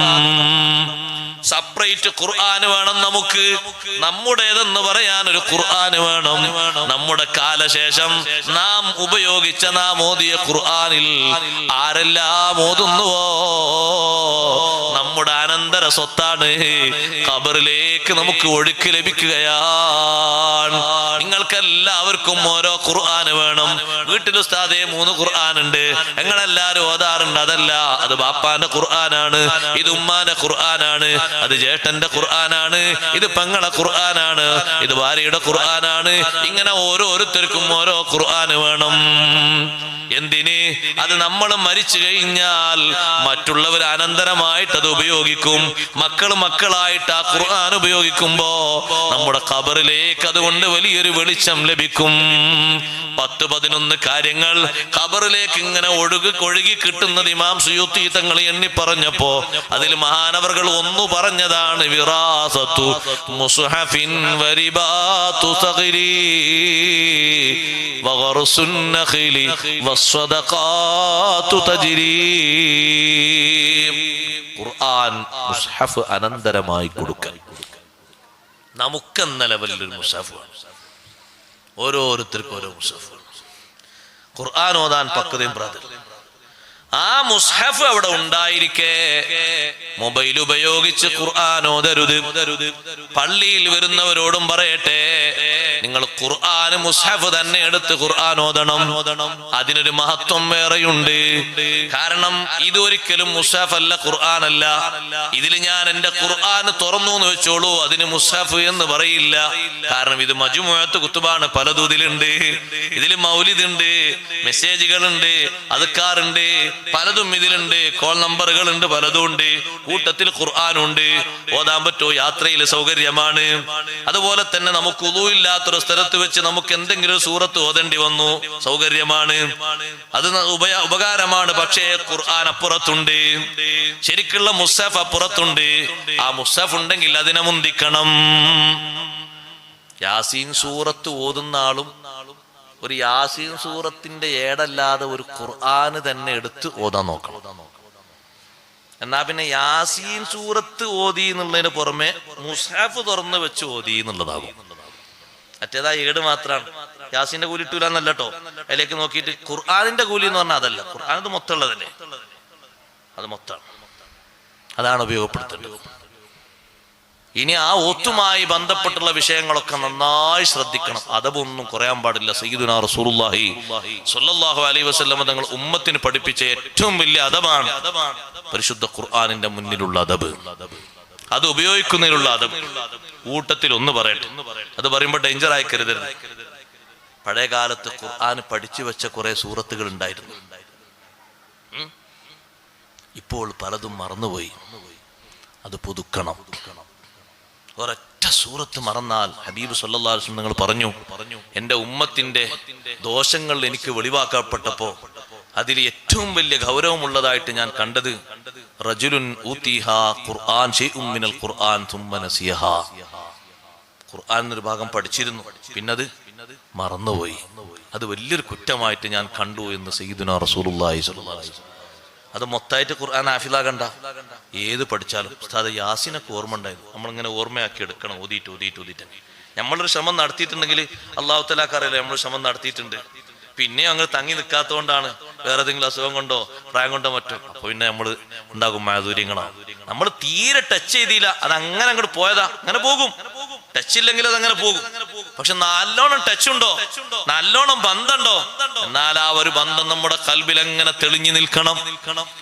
ഖുർആനിൽ നിന്നൊരു സൂറത്തും ഇല്ലാത്ത ഹൃദയം കൽബൈത്തിൽ ഖരിബി, തകർന്ന വീട് പോലെയാണ്. അതിലാര് താമസിക്കാനാണ്? ഒരു സൂറയും ഹിഫ്ളില്ല. അങ്ങനത്തെ ഹൃദയം കൽബൈത്തിൽ ഖരിബി, തകർന്നു പോയ വീടാണ്. നല്ലോണം ഏതെങ്കിലും ഒരു യാസീനാകട്ടെ, യാസീനൊക്കെ എപ്പോഴും കൽബിൽ സൂക്ഷിക്കേണ്ടതാണ്. കാരണം അഷ്റഫുൽ ഖൽഖ് സല്ലല്ലാഹു അലൈഹി വസല്ലം ഒരുപാട് മഹത്വങ്ങൾ ഇങ്ങനെ പറഞ്ഞു. ഞാൻ അതിലേക്കൊന്നും കടക്കുന്നില്ല. ഒരു ഹദീസിൽ യാസീന് നിങ്ങൾ ഓതണം, അതിന് 10 ബറക്കത്തുണ്ട് എന്ന് തങ്ങൾ എണ്ണിയിട്ടുണ്ട്. എണ്ണി പറഞ്ഞ് അവസാനം തങ്ങളൊരാശ പറഞ്ഞു, വദിത്തു അന്നഹാ ഫീ കുല്ലി ഖൽബിൻ മിൻ ഉമ്മത്തി,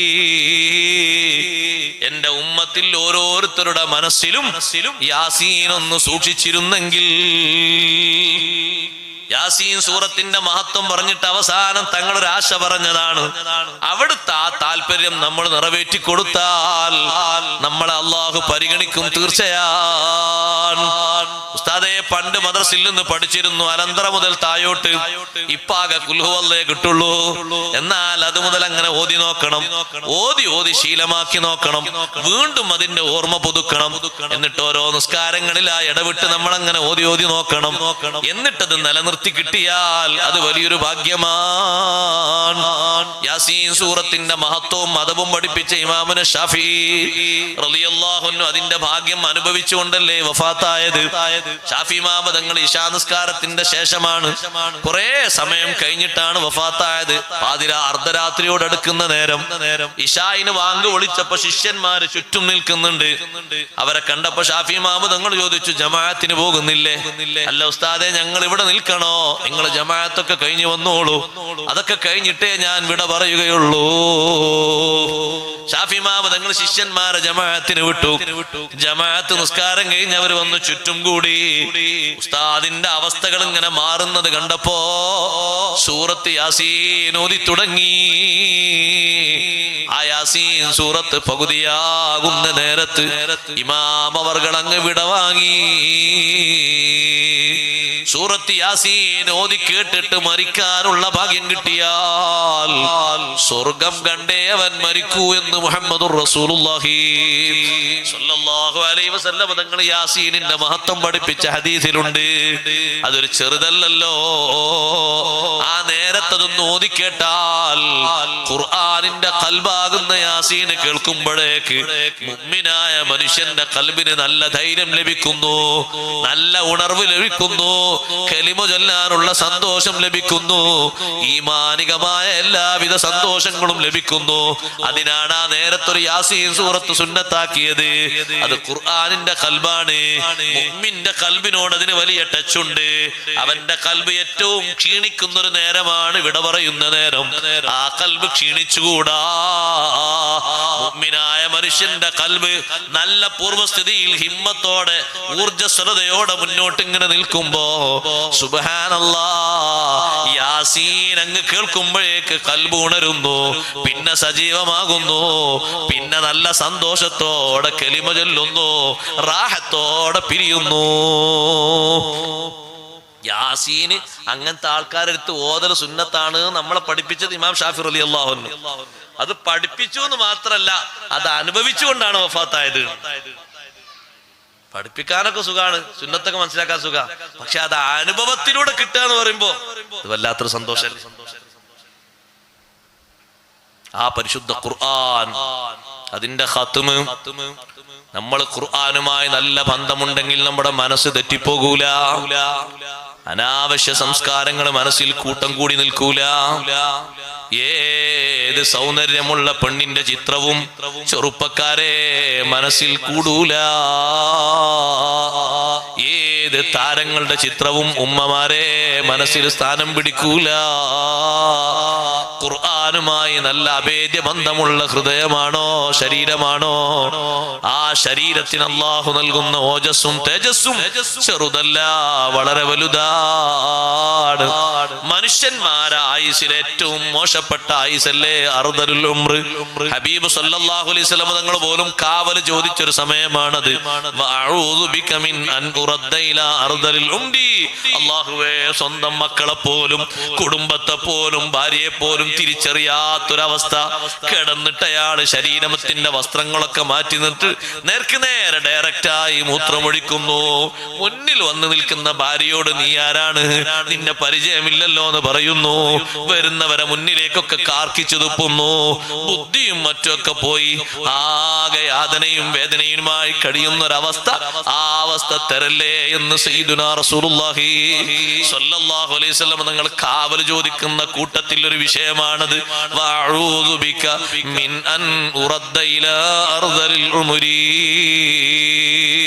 അല്ലാഹുവേ, അത്തരത്തിലൊരു തരം താഴ്ന്ന അവസ്ഥ തരല്ലേ എന്ന് തങ്ങൾ കാവൽ ചോദിക്കാറുണ്ട്. ഇക്രിമ റളിയല്ലാഹു അൻഹു പറയുന്നു, ഖുർആനുമായി അഭേദ്യ ബന്ധമുള്ള മനുഷ്യനാണോ അയാൾക്ക് അത്തരത്തിലൊരവസ്ഥ വരില്ല. എന്നും ഖുർആനുമായി ബന്ധമുള്ള, അത് നോക്കുന്ന കേൾക്കുന്ന ഓതുന്ന ശരീരമാണോ ആ ശരീരത്തിന് അത്തരത്തിലൊരു നരകിക്കുന്ന അവസ്ഥ വരില്ല എന്ന് പണ്ഡിതനായ ഖുർആൻ മുഫസ്സിറുകളിൽ വലിയ സ്ഥാനമുള്ള ഇക്രിമ റളിയല്ലാഹു അൻഹു പറയുന്നു.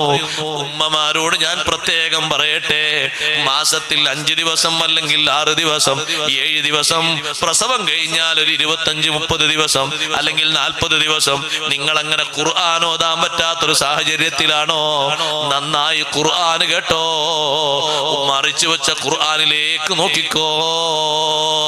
ഒരു ദിവസം 1/2 മണിക്കൂർ നിങ്ങളൊന്ന് ഖുർആൻ നോക്കി ഓതുന്നുണ്ടെങ്കിൽ ആ 1/2 മണിക്കൂർ നോക്കിയിരുന്നോളൂ.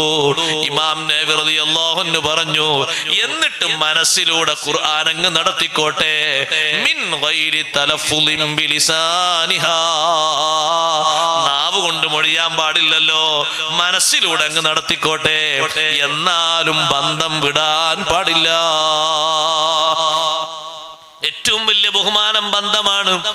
സ്വഹാബത്തിന് വെറുപ്പുള്ള ഒരു സംഗതി കണ്ടോ? ഇമാം നബി തങ്ങൾ പറയുന്നു, കാനൂ യക്റഹൂന അൻ യഖ്റുജ യൗമുൻ ലം യുൻളർ ഫിൽ മുസ്ഹഫി. എന്റെ ശബ്ദം ശ്രവിക്കുന്ന സർവ്വ സുഹൃത്തുക്കളോടും പറയട്ടെ, ഒരു ദിവസം എന്തെങ്കിലും ഒരു അവധി കാരണം പത്രം വരാതിരുന്നാൽ നമുക്കൊരു വിഷമമാണ്.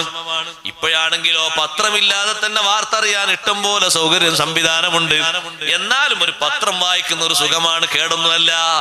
അതേ സമയത്ത് സ്വഹാബത്തിന് ഏറ്റവും വെറുപ്പുള്ള വിഷയം എന്താണെന്നറിയോ? മുസ്ഹഫിൽ നോക്കാത്ത ഒരു ദിവസം കാനൂ യക്റഹൂൻ, അവർ വെറുപ്പോടെ കണ്ടിരുന്നു.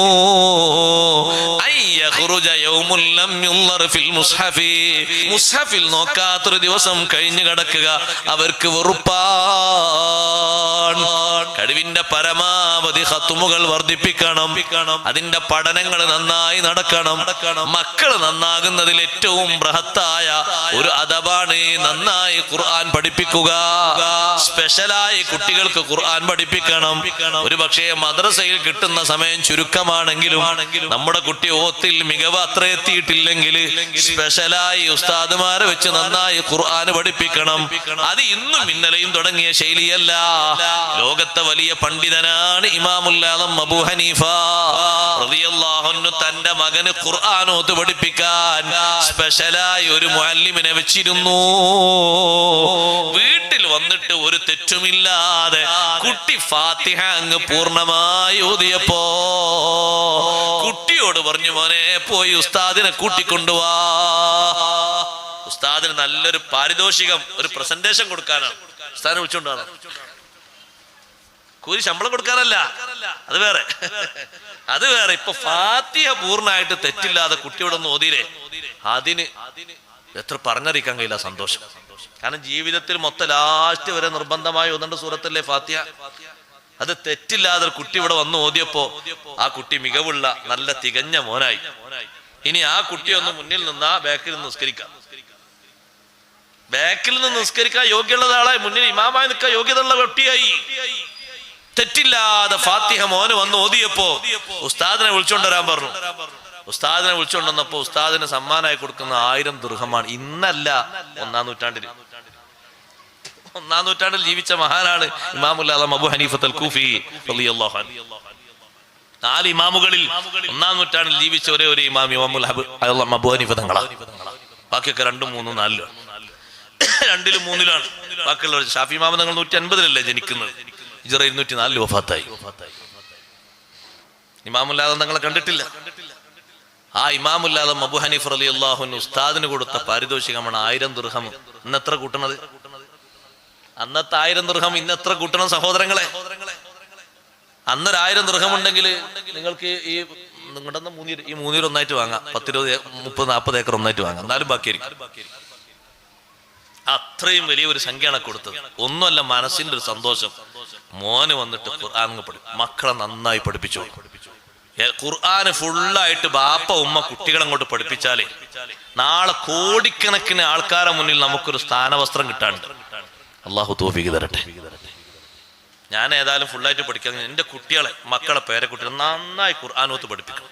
അവരതിൽ നല്ല അവരങ്ങനെ ഓതിരങ്ങനെ കേട്ടിട്ട് സന്തോഷം ഇങ്ങനെ കിട്ടിയിട്ട് ഇവിടുന്ന് അവർ ആ ഖുർആനുമായിട്ടുള്ള ടച്ചും കാര്യങ്ങളൊക്കെ മനസ്സിലാക്കി ആഖിറത്തിലെത്തുമ്പോ ഈ കുട്ടിയോട് ചോദിക്കുന്നു, വാപ്പയുടെ വാപ്പ അവിടെ ഉണ്ട്, വാപ്പാനെ കുട്ടിയുണ്ട്, ഉമ്മ അവിടെ. ഇതിന് കോടിക്കണക്കിന് ആൾക്കാരെ മുന്നില് അമ്പിയാക്കളാ സദസ്സിലുണ്ട്, ഔലിയാക്കളുണ്ട്, ശുഹദാക്കളുണ്ട്.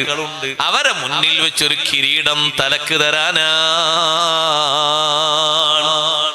ഇവിടെ നന്നായി മക്കൾക്ക് ഖുർആനോത്ത് പഠിപ്പിച്ചാൽ അൽബസല്ലാഹു വാലിദൈഹി താജൻ യൗമൽ ഖിയാമ.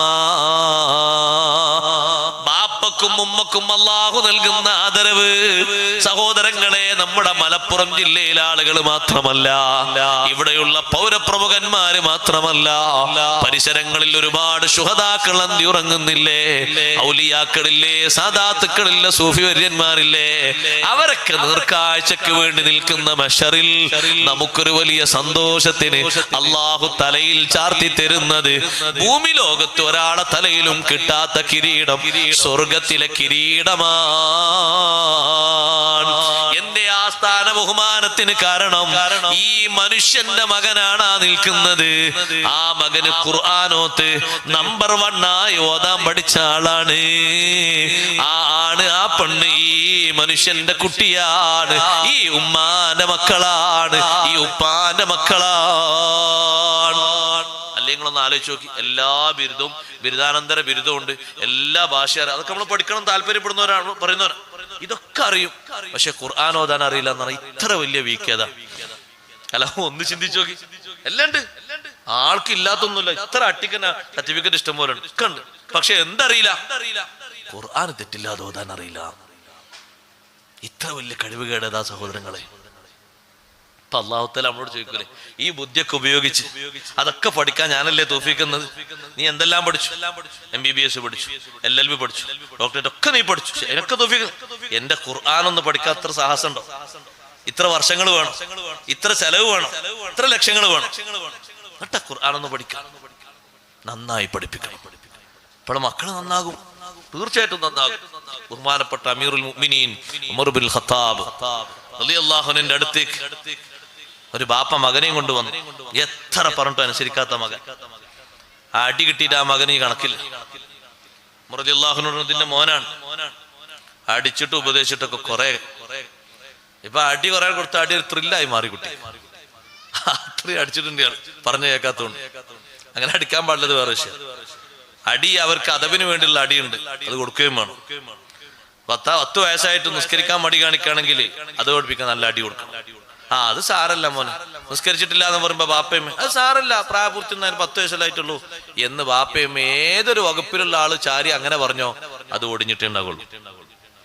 രണ്ടാളും ആ വിഷയത്തിൽ അത് പഠിപ്പിക്കുന്നതിൽ ഒരേ നിലപാട് സ്വീകരിച്ച് മുന്നോട്ട് പോകണം. നിസ്കരിച്ചോളൂ, എപ്പൊന്നുമില്ല, ഭക്ഷണമൊക്കെ തരും, എന്ത് തരും, നിസ്കരിച്ചു. നിസ്കാരം ഒഴിവാക്കരുത്. 10 വയസ്സായിട്ടുള്ള കുട്ടി 5ാം ക്ലാസ്സിലാണ്. 7 വയസ്സ് മുതൽ നമ്മളത് ശീലമാക്കി 10 വയസ്സാകുമ്പോൾ കർശനം കൊടുക്കണം എന്ന് പറയാൻ കാരണം അതേ അദബാണ് ഭാവിയിലും വരാനുള്ളത്.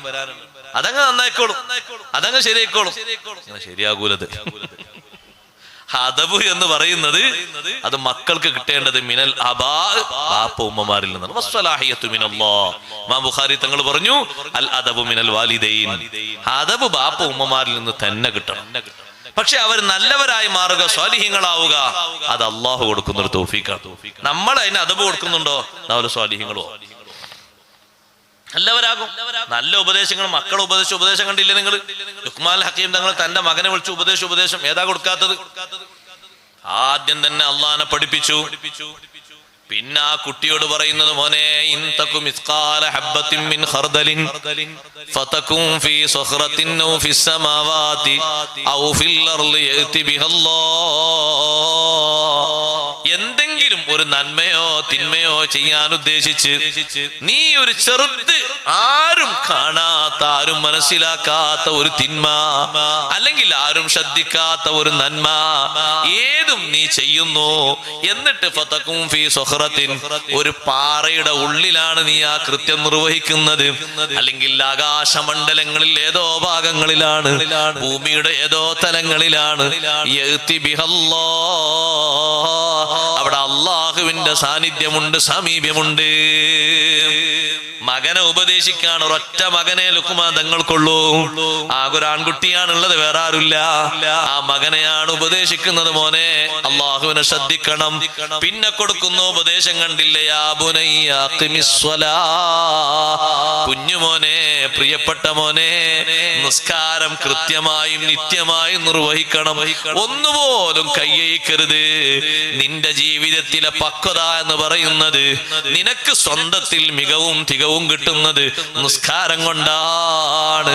ഈ ഉപദേശത്തെ പറ്റി റാസി ഇമാം തങ്ങൾ പറഞ്ഞു, നിസ്കാരത്തിന്റെ കർമ്മം ആദ്യം ഒന്ന് പറഞ്ഞു കൊടുക്കാൻ കാരണം ലിതക്മീലി നഫ്സിഹി, സ്വന്തത്തിൽ ആ കുട്ടിക്ക് പൂർണ്ണത ലഭിക്കാനാണ് ആ കൽപ്പന കൊടുത്തത്. പിന്നെ കൊടുക്കുന്ന കൽപ്പന സാമൂഹ്യ ജീവിതവുമായി ബന്ധപ്പെട്ടിട്ടുള്ളതാണ്. വഅ്മുർ ബിൽ മഅറൂഫി വൻഹാ അനിൽ മുൻകരി, ആരോടും നന്മ ഉപദേശിക്കണം, തിന്മയിൽ നിന്ന് വിട്ടു നിൽക്കാൻ പറയണം. ആ രണ്ട് സ്റ്റേജിലേക്ക് മോൻ ഉയരണമെങ്കിൽ ഇതം പ്രഥമമായി 5 വക്ത് നിസ്കാരം അങ്ങ് തറുവാകണം. ആ 5 വക്ത് നിസ്കാരം തറുവാകാതെ നിനക്ക് ഈ പറയുന്ന പ്രവർത്തനമില്ലേ, സംഘടനാ പ്രവർത്തനം നന്നായി 2 പോയിന്റാണ്. അതിലേക്ക് പോകാൻ നിനക്ക് അർഹതയില്ല, യോഗ്യതയില്ല. അതിലേക്ക് നീ പോകണമോ? കാൽവെപ്പ് വേണോ? പുരോഗതി വേണോ? സ്വീകാര്യത വേണോ? അള്ളാഹുവിന്റെ അടുക്കൽ വലിയ സ്ഥാനം വേണോ? തുടക്കം വേണ്ടത് അഖിമിസ്സലാ, മറ്റുള്ളവരെ പൂർത്തിയാക്കാൻ നീ സ്വന്തത്തിലൊരു മികവും തികവും വേണം. അതിലേറ്റവും നമ്പർ 1 ഇതാണ്. മറ്റുള്ളവരെ നീ ഉപദേശിക്കണം, മറ്റുള്ളവരെ നീ തടയണം. ആ സ്റ്റേജിലെത്തുമ്പോ പിന്നെ നീ ഒരു കാര്യം മനസ്സിലാക്കണം, നന്മ ഉപദേശിക്കുമ്പോ അതിനെതിരെ ആളുകൾ പറയാൻ തുടങ്ങും. ഫിത്ന വരും, ഫസാദ് വരും, ആക്ഷേപങ്ങൾ വരും, അധിക്ഷേപങ്ങൾ വരും. നീ ഒരു വലിയ ആളായി പോയി എന്ന് പലരും പറയും. നീ അതൊന്നും പറയണ്ട എന്നൊക്കെ പറയും. പക്ഷേ വസ്ബിർ അലാ മാ അസാബക, നന്മ പറയുമ്പോഴും തിന്മ തടയുമ്പോഴും ഏത് ഭാഗത്തുനിന്ന് പ്രതിസന്ധികൾ വന്നാലും പ്രയാസങ്ങൾ വന്നാലും തരണം ചെയ്യണം. ക്ഷമയോടെ പക്വതയോടെ നീങ്ങണം. ഇന്നദാലിക മിൻ അസ്മിൽ ഉമൂർ, ഈ 4 കാര്യങ്ങളും നിനക്കുണ്ടോ മോനെ? എന്നാ നിശ്ചയദാർഢ്യം നിനക്ക് അല്ലാഹു തന്നിട്ടുണ്ട് എന്നതിന്റെ തെളിവാണ്. അതുകൊണ്ട് മഹാനവർകൾ നിർത്തിയില്ല. പിന്നെ ആ കുട്ടിയുടെ സാംസ്കാരിക രംഗങ്ങള്, പരിസര വിഷയങ്ങളൊക്കെയാണ് പിന്നെ അടുത്ത് പറയുന്നത്. മോനെ, നീ ഒരു കാര്യം ചെയ്യണം. നീ ഭൂമിയിൽ ജീവിക്കുന്ന സമയത്ത് വലാ തംശി ഫിൽ അർളി മർഹാ, ഒരിക്കലും ധിക്കാരപരമായ ഒരു ശൈലി, ഒരു വാക്ക്, ഒരു പ്രവർത്തനം, ഒരു വസ്ത്രധാരണം നിന്നിലുണ്ടായിക്കൂടാ.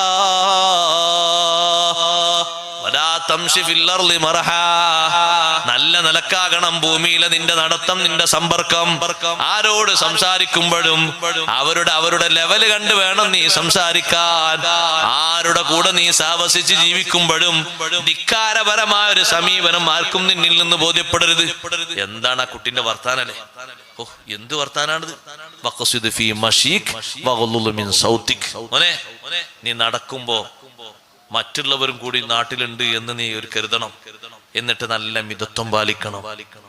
ആ നിന്റെ നടത്തവും ശൈലിയും കണ്ടിട്ട് ആളുകൾക്ക് അറുപ്പും വെറുപ്പും ഉണ്ടാകരുത്. ഇപ്പൊ കണ്ടോ നിങ്ങൾ, ചില ഭാഗത്തൊക്കെ ഇവിടെ ഒന്നും കാണാനില്ല.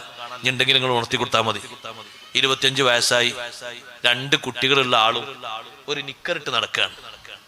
ഒരു നിക്കറിട്ടിട്ട് ബൈക്കുമ്മലും അല്ലാതെ നാട്ടിലും വീട്ടിലൊക്കെ വളരെ മോശപ്പെട്ട അവസ്ഥ. ഇത്ര വലുപ്പമുള്ള കാലിന്റെ തൊടഭാഗത്ത് പകുതിയൊക്കെ കാണിച്ചുകൊണ്ട് ഇയാളാരാ? ഇയാള് കളി ഗ്രൗണ്ടിൽ നിന്ന് വന്നൊന്നല്ല, അതന്നെയാണ് അയാൾ ശൈലി. അതേ വസ്ത്രം ഇട്ടിട്ടാണ് അയാൾ അങ്ങാടിയിലേക്ക് വന്ന് മനുഷ്യന്മാരൊക്കെ നല്ലോണം മറച്ചു നിൽക്കുമ്പോ ഈ ഒരു അരനിക്കറൂട്ട് വന്നിരിക്കുന്നത്. 2 കുട്ടികളെ വാപ്പയാണ് ഇയാള്. കളി ഗ്രൗണ്ടിൽ നിന്ന് വരുന്നല്ല. ചില വീട്ടിലൊക്കെ രാത്രി എങ്ങനെയാണ് വസ്ത്രം, കുട്ടികൾ ഇങ്ങനെ നോക്കുന്നു, എന്ത് ഇത് വാപ്പ ഇങ്ങനെ ഒരു നിക്കറിട്ട് മാത്രം അങ്ങനെ. അത് നമുക്ക് പറ്റിയ സംസ്കാരമല്ല, നമുക്ക് പറ്റിയ ശൈലിയല്ല. ഇസ്ലാമിന്റെ ശൈലി നല്ല സൗന്ദര്യമുള്ള ശൈലിയാണ്. അതിലൊരു മാറ്റവും വരുത്താൻ മഹാന്മാര് സമ്മതിച്ചിട്ടില്ല.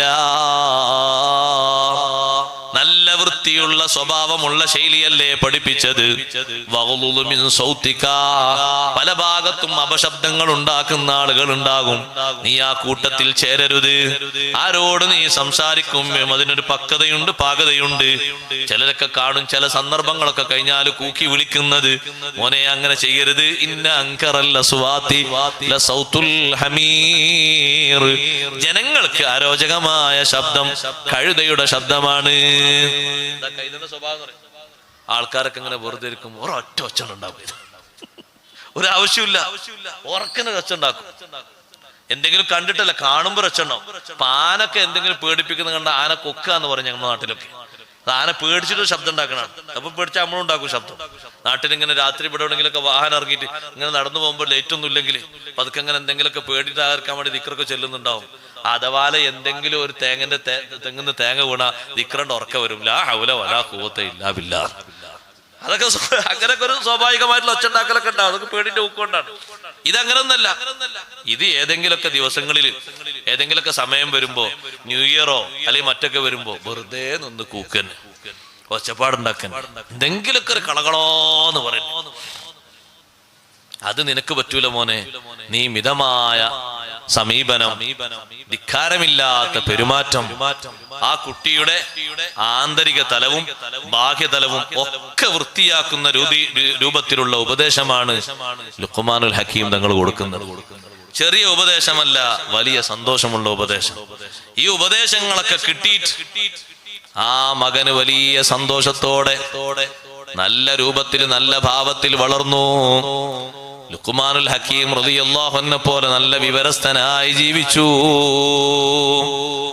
അതുകൊണ്ട് ഉപദേശിക്കുന്ന മേഖലയിൽ കുറവുണ്ടാകരുത്, അദബ് പഠിപ്പിക്കുന്നിടത്ത് കുറവുണ്ടാകരുത്. വിശുദ്ധ ഖുർആന് പഠിപ്പിക്കണമെന്ന് പറഞ്ഞിടത്ത് ഞാനൊരു വിഷയം പറഞ്ഞതാണ്.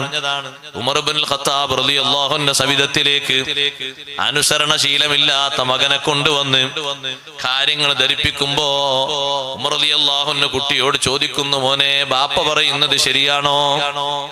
നീ അനുസരിക്കില്ല എന്ന് പറഞ്ഞു. ശരിയാ? കുട്ടി പറഞ്ഞു ശരിയാണ്. പറഞ്ഞോ കേൾക്കല്ലോ? ഒന്നും കേൾക്കല്ല. അടി കിട്ടല്ലോ? അടിയോ എന്നും കിട്ടല്ല. ചീത്ത ഒന്നും കേൾക്കും. എന്താ കേൾക്കാത്ത?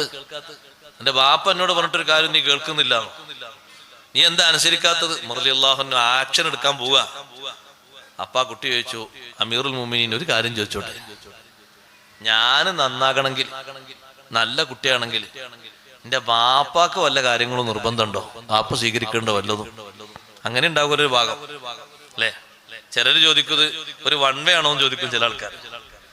ബാപ്പാരിമാരിങ്ങനെ മക്കളിങ്ങനെ അനുസരിക്കണം എന്ന് പറഞ്ഞപ്പോ നാളെ ഒരാളിനോട് ചോദിച്ചു, ഉസ്താദേ ബാപ്പയും സംഗതി നല്ല നമ്മള് ബഹുമാനവും കാര്യമൊന്നും കുറച്ചിട്ടില്ല, പക്ഷെ എപ്പോഴും ചീത്ത വിളിക്കും. ആ റോട്ടിലൂടെയൊക്കെ പോകുന്ന സാധനല്ലേ, തൊട്ടാലും ഏട്ടും കേൾക്കണ്ടേ, ഒന്ന് കഴിഞ്ഞാൽ പിന്നെ ആ പേരെ വിളിക്കും. പിന്നെ നാട്ടില് പ്രത്യക്ഷത്തിലില്ല, ചിലപ്പോൾ ചാലുകളിലൊക്കെ കാണും, പറമ്പിലൊക്കെ കാണും, വേറെ സാധനമില്ല, ഹിൻസീർ. ആ അറബിയിലല്ലേ വിളിക്കാം, മലയാളത്തിനെ വിളിക്കും. ഇങ്ങനെ അങ്ങോട്ട് വിളിക്കുമ്പോ ഭയങ്കര ഇടങ്ങേറാണ്. അപ്പൊ ഇയാൾ ചോദിക്കുന്ന ചോദ്യം എന്താ വെച്ചാല്, ഞമ്മളെ ഓല് എന്ത് വിളിച്ചാലും കുഴപ്പമില്ലാന്നും നമ്മൾ അങ്ങോട്ട് എന്ത് വിളിച്ചാലും കുഴപ്പമാണെന്നും ഒരു വൺ വേ ആണോ എന്ന് ചോദിച്ചു. ഒരു ചോദ്യം തന്നെയാണത്. മക്കളെ മനസ്സും അങ്ങനെ വിളിച്ച് വിഷമിപ്പിക്കാൻ പാടില്ല. മക്കളാന്ന് എതിരെ തോന്നുന്നൊക്കെ വിളിക്കാനും പാടില്ല. നിങ്ങൾ നോക്ക്, ലുഖ്മാനുൽ ഹക്കീം തങ്ങൾ ഉപദേശപ്പോഴൊക്കെ എന്താ വിളിച്ച പേര്? യാ ബുനയ്യാന്നല്ലേ. പറഞ്ഞ് തീരെ കേൾക്കാത്ത ഒരു കുട്ടിയാണ് കൻആൻ, നൂഹ് നബി അലൈഹി സ്വലാമിന്റെ മോൻ.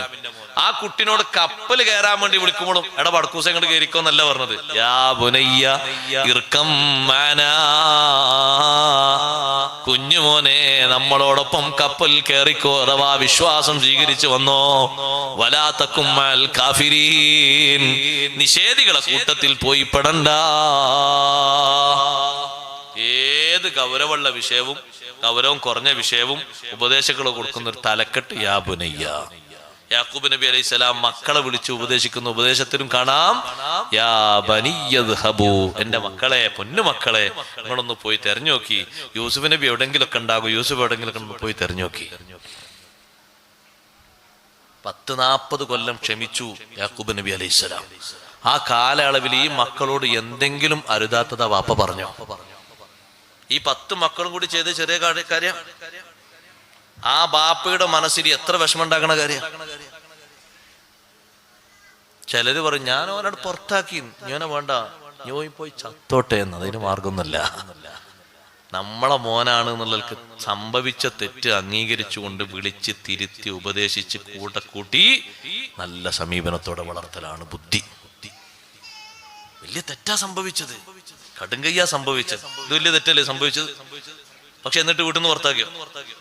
ആ 40 കൊല്ലം ആ മക്കളോട് തന്നെയല്ലേ വാപ്പ താമസിച്ചത്. പിന്നെ ആ മക്കളൊക്കെ നന്നായും ചെയ്തില്ലേ? എല്ലാരും വാപ്പാനനുസരിച്ചും ചെയ്തില്ലേ? അതുകൊണ്ട് അതാണ് ഉപദേശത്തിന്റെ ശൈലി.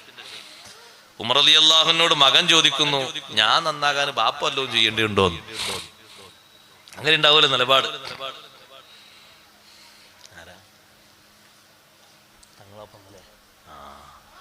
അൽഹംദുലില്ലാ സുമ്മ അൽഹംദുലില്ലാ. നമ്മുടെ സദസ്സിൽ സമാപന പ്രാർത്ഥന നിർവഹിക്കാനും നസീഹത്ത് നൽകാനൊക്കെയായി ബഹുമാനപ്പെട്ട സയ്യിദ് അവറുകളെത്തി. അല്ലാഹു തആല അവിടുത്തേക്ക് ആഫിയത്തുള്ള ദീർഘായുസ്സ് നൽകുമാറാകട്ടെ. നമ്മുടെ മുഴുവൻ സാദാത്തുക്കൾ ഉലമാക്കൾക്ക് അല്ലാഹു ആഫിയത്തുള്ള ഹിമ്മത്തുള്ള ആയുസ് ഏറ്റി നൽകുമാറാകട്ടെ.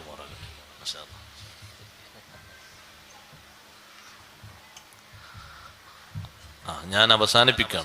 ഈ സദസ്സൊന്ന് ഭംഗിയാക്കാൻ ഒന്നിങ്ങോട്ട് പുറത്ത് നിൽക്കുന്ന ആളുകളൊക്കെ സദസ്സിലേക്ക് കയറി. ഇനി കൂടുതൽ നീട്ടിക്കൊണ്ടു പോകുന്നില്ല. പറഞ്ഞു വെച്ച സംഭവം മാത്രം പറഞ്ഞ് അവസാനിപ്പിക്കട്ടെ. ഉമർ ബിൻ ഖത്താബ് റളിയല്ലാഹു അൻഹു ആ കുട്ടിയോട് പറയുന്നു, മോനെ നീ നന്നാകണമെങ്കിൽ ബാപ്പാക്കൊരു 3 കാര്യമുണ്ട്. അത് ഓരോ ബാപ്പയിലും മക്കൾ നന്നാകാൻ അടിസ്ഥാനപരമായിട്ട് ഉണ്ടാകേണ്ടതാണ്. വാപ്പാരാകുന്ന വാപ്പാരും ഉമ്മാരാകുന്ന ഉമ്മാരൊക്കെ ശ്രദ്ധിക്കാൻ നല്ലതാണ് ആ 3 എണ്ണം. ഉമർ റളിയല്ലാഹു അൻഹു ചോദിച്ചു, അതെന്താ കാര്യം ഒന്ന് കേൾക്കട്ടെ എന്നോ. 1, ബാപ്പ കെട്ടുന്ന പെണ്ണ് നന്നാകണം എന്ന് പറഞ്ഞു. നമ്മൾ പറയല്ലേ മോന്തായ നന്നായാലേ ബാക്കി നന്നാകും, നന്നാകണം എന്ന് പറഞ്ഞു. അപ്പൊ കുട്ടി കുറച്ചങ്ങ് ചിരിച്ചു. ഉമർ റളിയല്ലാഹു അൻഹു ഉമ്മ നന്നാകണം, ബാപ്പ കെട്ടിയ പെണ്ണ് നന്നാകണം എന്ന് കുട്ടി ചിരിച്ചു. കുട്ടിക്ക് അതിന്റെ സീക്രട്ടൊക്കെ തിരിഞ്ഞു. രണ്ടാമതായി പറഞ്ഞു കുട്ടിക്കിടുന്ന പേര് നല്ല പേരാകണം. അപ്പോഴും കുട്ടി ഒന്നുകൂടി ചിരിച്ചു. മൂന്നാമതായി പറഞ്ഞു ആ കുട്ടിക്ക് ബാപ്പയും ഉമ്മയും ഖുർആൻ പഠിപ്പിക്കണം. അവിടെയാണ് എന്റെ വിഷയം. കുട്ടികൾ നന്നാകാൻ ഖുർആൻ പഠിപ്പിക്കണം. കുട്ടി നന്നായി ചിരിച്ചിട്ട് പറഞ്ഞു, ഈ 3 എണ്ണം എന്റെ ബാപ്പ എന്നോട് ചെയ്തിട്ടില്ല എന്ന് പറഞ്ഞു. ഉമർ റളിയല്ലാഹു അൻഹു പിന്നെ ആക്ഷൻ എടുക്കുന്ന ബാപ്പാന്റെ നേരെയാണ്. അതെങ്ങനെ മോനെ മനസ്സിലായത്? എന്റെ ബാപ്പ കല്യാണം കഴിക്കുമ്പോ എന്നൊക്കെ അടിമ സമ്പ്രദായമുള്ള കാലാണ്. ചന്തയിൽ പോയി നല്ല ചൊറുക്കുള്ള ഒരു അടിമയെ 400 ദിർഹമിന് വാങ്ങി പിന്നെ അതിനെ ഭാര്യയാക്കി വെച്ചതാണ്. നല്ല ദീനും തറവാടും കുടുംബവും സ്നേഹവും സ്വഭാവം നോക്കിയിട്ട് കല്യാണം കഴിച്ചതല്ല. ചെറുപ്പക്കാരികളെ എവിടുന്നെങ്കിലും ഫേസ് കെട്ട് കണ്ടിട്ട് അതിനെ കൊണ്ട് സ്വീകരിക്കാൻ പാടില്ല. ഹസിലും ബസിലൊക്കെ ഒത്തത് നല്ല ദീനു ഹുലുക്കുള്ളതാകണം. ആ റോഡ് സൈഡിൽ കാണാൻ നല്ല ചൊറുക്കുണ്ടല്ലേ, നല്ല ലെവലുണ്ട്, ബോഡിയൊക്കെ നോക്കി നല്ല ഫിറ്റ് ഉണ്ട്. മോനെ തന്നെ ഇപ്പൊ ഒന്ന് ചിരിക്കാം, പിന്നൊന്ന് പരിചയപ്പെടുക, പിന്നൊന്ന് കമന്റ് അടിക്കുക, പിന്നൊന്ന് കമന്റ് ചെയ്ത, പിന്നൊന്ന് കമ്പനിയാകാം.